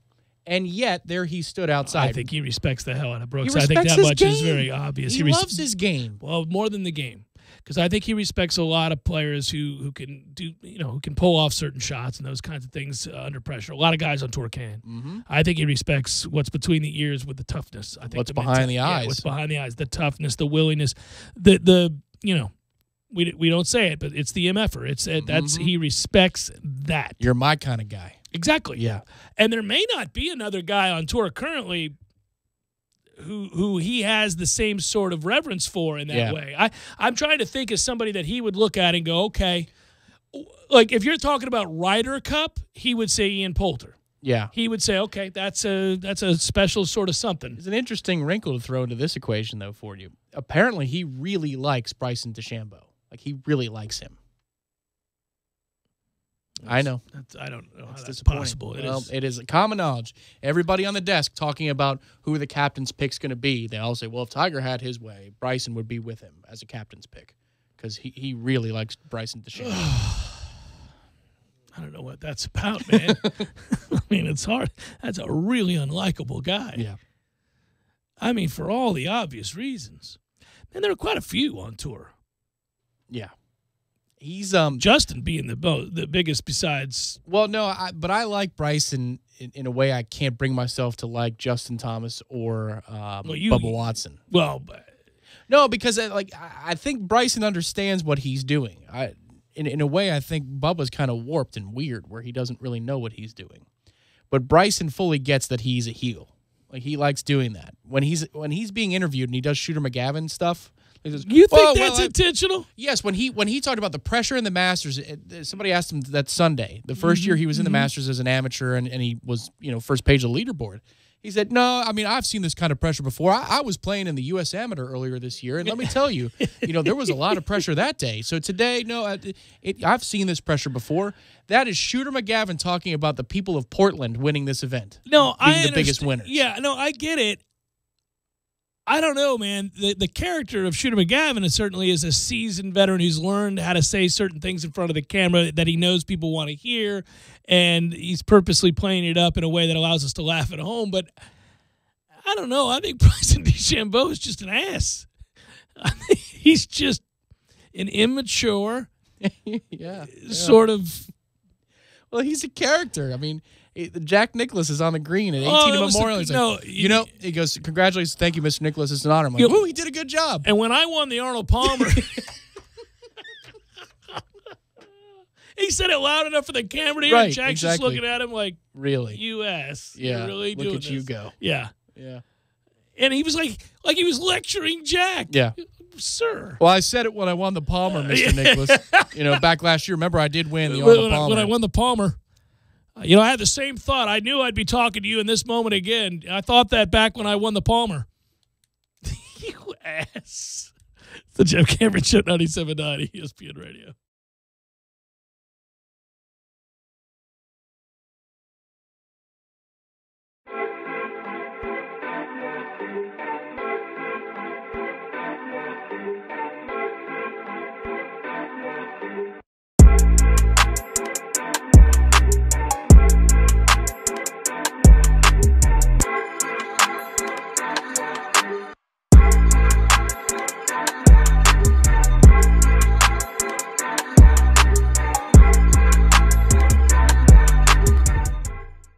When you're in need of auto repairs, look no further than Nice Tire and Auto Service. Nice has been in business for 16 years with long-term, knowledgeable sales associates. They have the latest wheel balancing machine in the industry. And for passenger vehicles, they service AC, brakes, suspension, tune-ups, and much more. Never sit through a long wait. Nice Tire and Auto has 10 service bays to get you back on the road quickly. If you have tire problems, check out their large inventory with various Goodyear and Michelin tires. Nice Tire and Auto Service, 4792 Blountstown Highway, 574-4100.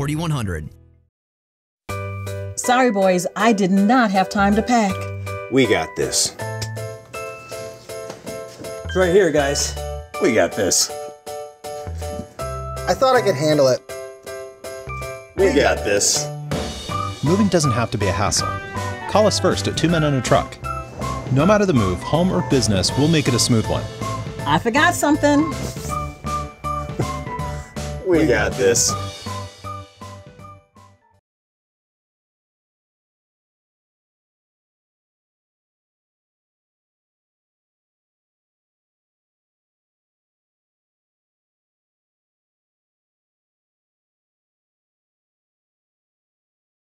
Touchdown! With 13 seconds left! The 97.9 ESPN radio special is a must-have every Monday and Wednesday at the Corner Pocket. 10 mouth-watering wings, a fresh side of fries, and a chilled domestic pint of beer are just $9.79 all day long. Be sure and try the fish blend of sauces, a true wing eater's favorite. The Corner Pocket Bar and Grill. He's gone! Home of Trivia Tuesday, Beer Bingo Thursday, and the daily $7.99 lunch special. The Southside Farmers Market at the Walker Ford Community Center, located at 2301 Pasco Street, is now open every second and fourth Thursday of each month. Join the City of Tallahassee and shop local foods. Enjoy live entertainment, cooking demonstrations, and free health screenings. Everything from seasonal fruits and vegetables, seafood, and more will be for sale by our local farmers and vendors. Sip a smoothie and see what the market has to offer. So head to the Southside Farmers Market every second and fourth Thursday. To learn more about the market and its future dates, visit talgov.com/farmers market. Join the City of Tallahassee at the Southside Farmers Market at the Walker Ford Community Center, 2301 Pasco Street, every second and fourth Thursday. Hey, it's back to school time. Back to get up early, back to heavy books, back to those inside jokes nobody laughs at but you and your crew. Because school should be full of good vibes. Three Musketeers wants you to throw shine instead of throwing shade. To help spread that positivity, each bar comes with a positive message that lets you drop a compliment on somebody. A compliment plus Three Musketeers chocolate and creamy nougat, and you've got a smile coming back at you. Throw shine with the Three Musketeers bar. Grab yours at your local grocery store. Hi, Chris Kraft for Kraft Nissan. Summer's winding down, but it's still hot, and so are the deals at Kraft Nissan. Actually, we might have the best rebates and incentives we've ever had. Nissan has 0% interest for 60 months on every vehicle we sell, the entire lineup. Kraft Nissan has new 2018 Versa sedans with 5-speed transmission for only $11,990. And all 2018 Altimas, Rogues, Maximas, and Muranos are $5,000 off. Not one or some, but every new Altima, Rogue, Maxima, and Murano on the lot is $5,000 off. And we have over 110 to choose from. And as always, all new Kraft Nissans come with our exclusive lifetime warranty. And introducing our new and exclusive Kraft Concierge Service. Need service, warranty work, or a recall? Kraft Nissan will pick up and deliver your car at your home or office. Need a loaner car? We'll bring it to you. It's Kraft Nissan's new no-charge concierge service. Kraft Nissan on Mahan Drive between Academy Sports and Costco. Prices include dealer preparation charge. Must finance through NMAC with approved credit. This Day in Sports, brought to you by Superlube. Superlube, 19 Tallahassee area locations. Quick, convenient, no appointment necessary. This day in sports history. August 15th, 1993. Nolan Ryan of the Texas Rangers recorded his 324th and final career victory in Major League Baseball, beating the Cleveland Indians 4-1 at Municipal Stadium. Ryan, who was 46 years old at the time, pitched 7 innings, giving up just 1 run and 2 hits while striking out 2. Broadcasting live from the AmeriGas Propane Studios in the capital city of Tallahassee. This is the Jeff Cameron Show, brought to you by Cornerstone Tool and Fastener on 97.9 ESPN Radio.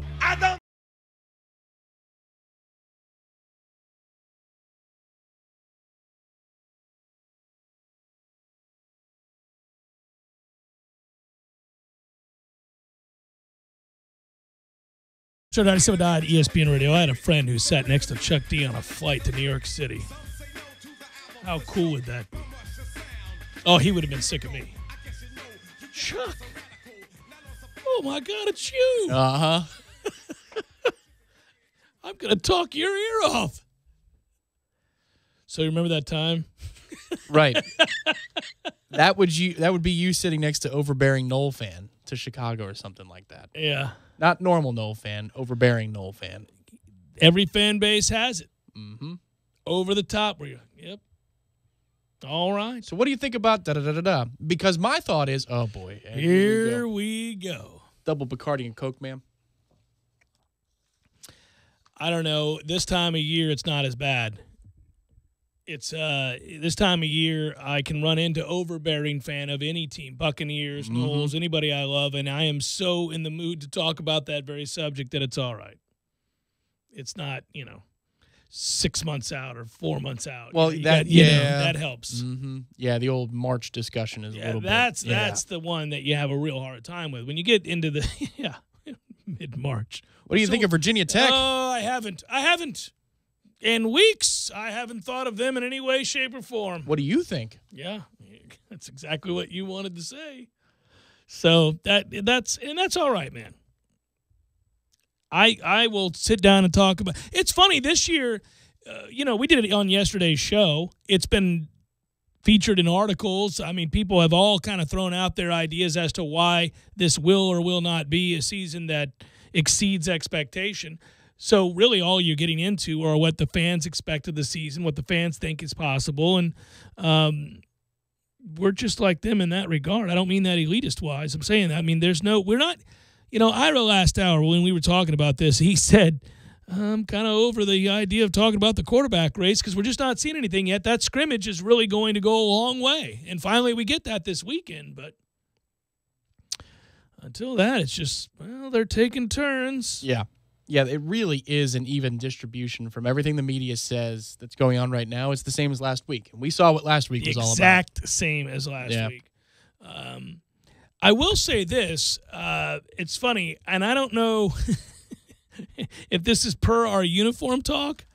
But I was talking with Bud Elliott from Tomahawk Nation, and he and I were comparing notes about something, and then he noted that the shoes this year, the Florida State shoes that come out, which I no longer get and don't want, because they became a thing. When I could get them and nobody else could get them, I wanted them. Oh, okay. There's a window into you. Yeah. And your personality. I wanted him. But no, I'm half kidding. But now everybody can get them. I'm like, oh, man. But why do the women's shoes always look better than the men's? Come on, Nike, get it together. Do they? 2 years in a row. By far. Not even close. You'd wear the women's shoes. They look good. The men's, sorry. Not wearable. Maybe I can order like a 15 wide for women's. There you go. It's troublesome. I get angry about it, man. And they're beautiful. Like, the difference is huge. I have not seen the shoes. This is something I'm not usually in the market for at all, because I knew that you cornered it, man. So I couldn't do that. That'd be copycat stuff. I think that's true. That's what it was. I had him so early on. Well, when you get the in, and then everybody's got him now. I'm like, not doing it. Got to get something else new. Well, our friends at Garnet and Gold did give us the new coach's polo. They did. Yes, they did. And they also hooked us up with the old school State polo. You wore that yesterday on the show. I did. Yeah, that's not. I don't know that they're going to be wearing it on the sidelines They this ought year. to. They Anything should. with the State looks great like that, man. Yeah. Yeah, that thing's outstanding. I think that bumper sticker is my favorite of the bunch. The hat is my favorite of the bunch as well. That's a good hat. I'm a less is more kind of guy when it comes to logos, when it comes to the, whether it be a jacket, a shirt, shoes, hat, you name it. Now, if I don't know if you are or not, but if you're doing a preseason interview with Coach Taggart. I am scheduled to do a preseason interview with Coach Taggart. Okay, well then this has to be brought up, man, because he likes lighthearted stuff. He's going to be answering serious questions all day long about the quarterbacks and position battles. Coach, you embrace the history of this program like few others ever have. With that said, how about a game where we throw it back with the State logo on the helmets, put some mustard out there with the garnet, live it up back to the old 50s and 60s look? That would be outstanding. See what he says. I think he would probably embrace it. I think he loves the idea of shaking it up as much as possible with the uniform combinations, and I'm all for that. I'm okay. I'm not so rigid when it comes to we have to wear this or have to wear that. There are some things that I don't want to do, but, everybody's got their opinion about the uniform. I understand. Sure, you don't want to wear different colors against your rivals. I understand that, but we already are. If you look at the 93 game versus now, we are wildly different, and there were iterations in between there. It's like it's the garnet and the gold look. But, how much has that really changed? A bunch since the days I was growing up watching them. What's funny about there are two types of people, those that can spend a 3-hour show talking about and listening to and talking amongst their friends about uniforms, and those that go, good God, with the uniform talk again. I completely get it. But it's funny. I really believe, as far as the uniforms go, the spear is just so iconic. You don't ever want to get rid of that. Yep. But if you ever did for a night, man, the State with that is beautiful. Mustard helmet. Yeah, but I could do the non-mustard helmet. I could do the State with the garnet helmet. With the white State? Yeah. Or the gold. The gold look? With the gold. Yeah. Oh, yeah. That would be, what do you think of that? For a week? For a week. Next year. Right, just for a week. Yeah. Now, I'll bring it up to him. You're right. It's a good call. Let's get Tom Block in here. I think he and Keith Jones are going to be going on here at the top of the hour. I'll ask him about uniforms. I'll ask him about more things than that.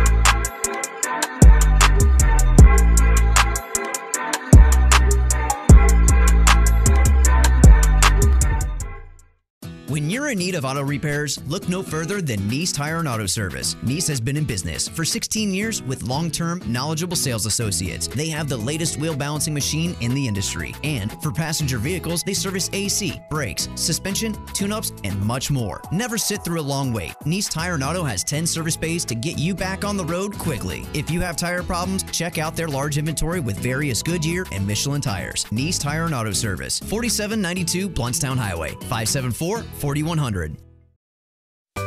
Sorry, boys, I did not have time to pack. We got this. It's right here, guys. We got this. I thought I could handle it. We got this. Moving doesn't have to be a hassle. Call us first at 2 Men and a Truck. No matter the move, home or business, we'll make it a smooth one. I forgot something. We got this. Bottle of Mountain Dew.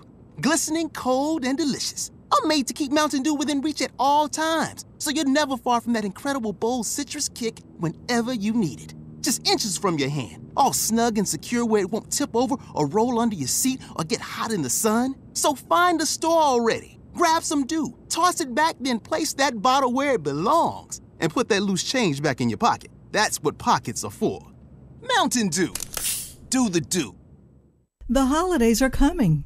Well, in a few months, and that's why now is the time to shower up with a beautiful custom bath or shower enclosure from Widden Glass. Don't wait for the holiday rush. Widden Glass will take care of you this summer to your complete satisfaction. They've been helping to design and install bath and shower enclosures for Tallahassee homeowners for over 70 years. When you call Widden Glass, you're dealing with real glass people, experienced, reliable professionals. Widden's top-of-the-line bath and shower enclosures provide style and luxury at an affordable price. With the holidays coming, that means family, and that means now is the time to shower up with style. Call today. Widden Glass, the real glass people. 222-5781 or online at widdenglass.com. WHIDDON. Widden, Tallahassee's first family in glass since 1945. 222-5781. Son of a biscuit. What was that? Something broke my windshield. Look at it. Now I've got to call my insurance. No. Just contact Seminole Auto Glass. They'll take care of everything for you. This is Sarah with Seminole Auto Glass. With Florida Full Coverage Insurance, windshield replacement is free, and it's your choice. So choose the local company you know and trust. Seminole Auto Glass. 850-539-4527 or at SeminoleAutoGlass.com. Wow, they're coming to my work tomorrow. That was easy, thanks to Seminole Glass. Great. Now can we go get some biscuits? I'm hungry. I'm tired of reading headlines about corruption and crime in Tallahassee. When I saw Jeremy Matlow wanted to step up to serve our community, I knew he would fight to reduce crime, strengthen local business, and listen to everyone, not just City Hall insiders. I trust Jeremy Matlow. He's a proven business leader who won't waste our tax dollars. Jeremy has always done what's right for Tallahassee. I'm voting for Jeremy Matlow for City Commission. Political advertisement paid for and approved by Jeremy Matlow, nonpartisan, for Tallahassee City Commission, C3. AmeriGas Propane would like to take this time to thank their valued customers for their business. At AmeriGas, serving their customers in a safe and responsible manner is their top priority. They're proud to be a part of the local community and participate in the many activities that support local charities and organizations that improve the neighborhoods where we all work, live, and play. For your propane needs, call on AmeriGas Propane. Call 877-1122. You have the Samsung Galaxy S9. You are holding the fastest smartphone in your hands. It's the fastest smartphone in your house, in your workplace, in your city, which means you can scroll faster, load faster, stream faster, watch faster, and search faster. All because you have the Samsung Galaxy S9, the fastest smartphone ever. Analysis by Ookla of Speed Test Intelligent Data for February to April 2018, comparing mean download speeds weighted averages on major nationwide carriers 4G LTE network results. This is the Jeff Cameron Show. Jeff Cameron Show on 97.9 ESPN Radio.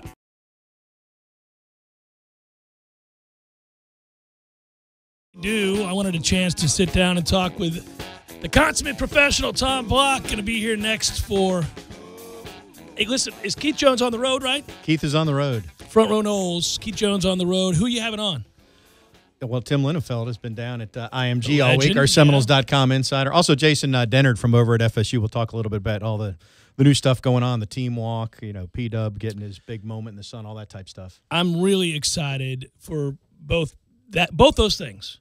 I've always thought we're missing that, Tom. The tradition that I've been envious of other universities, I have to admit, when a program, I won't name specific programs, when they win a big game, going over to see their fan base, their alumni, their students, and to celebrate with either the fight song or the alumni. I mean, it's yeah. And Coach Taggart, as you know, he's embraced about everything, but tradition is one of them. So starting a team walk, very cool. Very, very cool. Singing the fight song after victories. I mean, he's gotten an A+ across the board and everything so far. Well, you went on the road with him, and you and I have talked off the record, and we haven't did anything on a show together. What was that like? What'd you learn about him that you can talk about? I mean, so far, all of us that have talked to him, and I have, but you've talked to him a lot more, nothing but great things to say. But what's he like on the road? Just laid back, easy to talk to. There's not an aura about him, per se. Clearly has a plan. I think the one misconception that's maybe out there a little bit and there's been some of this the last 24 or 48 hours. Oh, you're having fun at practice. You can't be working that hard, that sort of thing. And I think it falls into that, and we had some of this when he first got here. Oh, he's a nice guy, so there must not be a hammer at the end of that.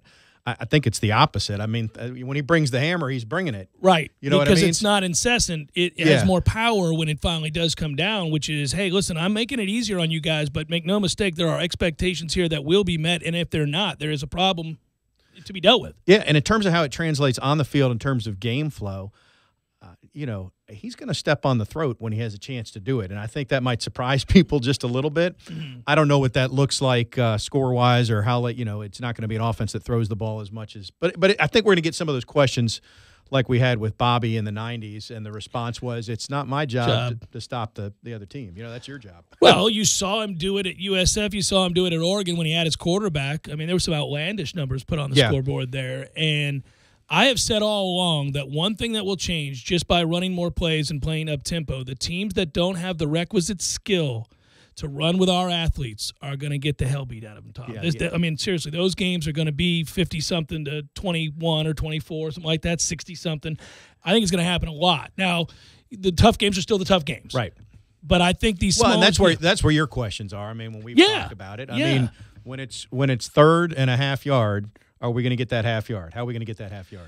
Well, and I love the idea that, okay, just because you're playing spread and tempo, you're perceived maybe as a finesse team, but he and every other coach that has had a chance to talk, Walt Bell included, has said, we want to run the ball first and foremost. Everything we do is, in terms of lighting up the scoreboard in the passing game, stems from being able to run the ball when you want to run the ball. And he comes from that background. So, I mean, that's a little different. It's not like he came from he wasn't a throw-in quarterback. I mean, he didn't come from that. He came from the Harbaugh tree. Right. And so what the tempo and the spread, that's a departure from his philosophy, but the core is still there. Do you think, and we only have about a minute and a half, maybe a minute left before you're on with Keith, I feel like Florida State is poised, and it may be the Garnet and Gold in me and you and every one of us right now who are so excited about change, but I really feel like Florida State's on the verge of surprising a lot of people who saw that 7-6 team a year ago and thinks it's going to take a few years. I don't think so. I think they're going to be pretty good right away. I think more people would buy into that if the schedule wasn't so tough. I tend to lean more where you are because the one question everybody talks about scheme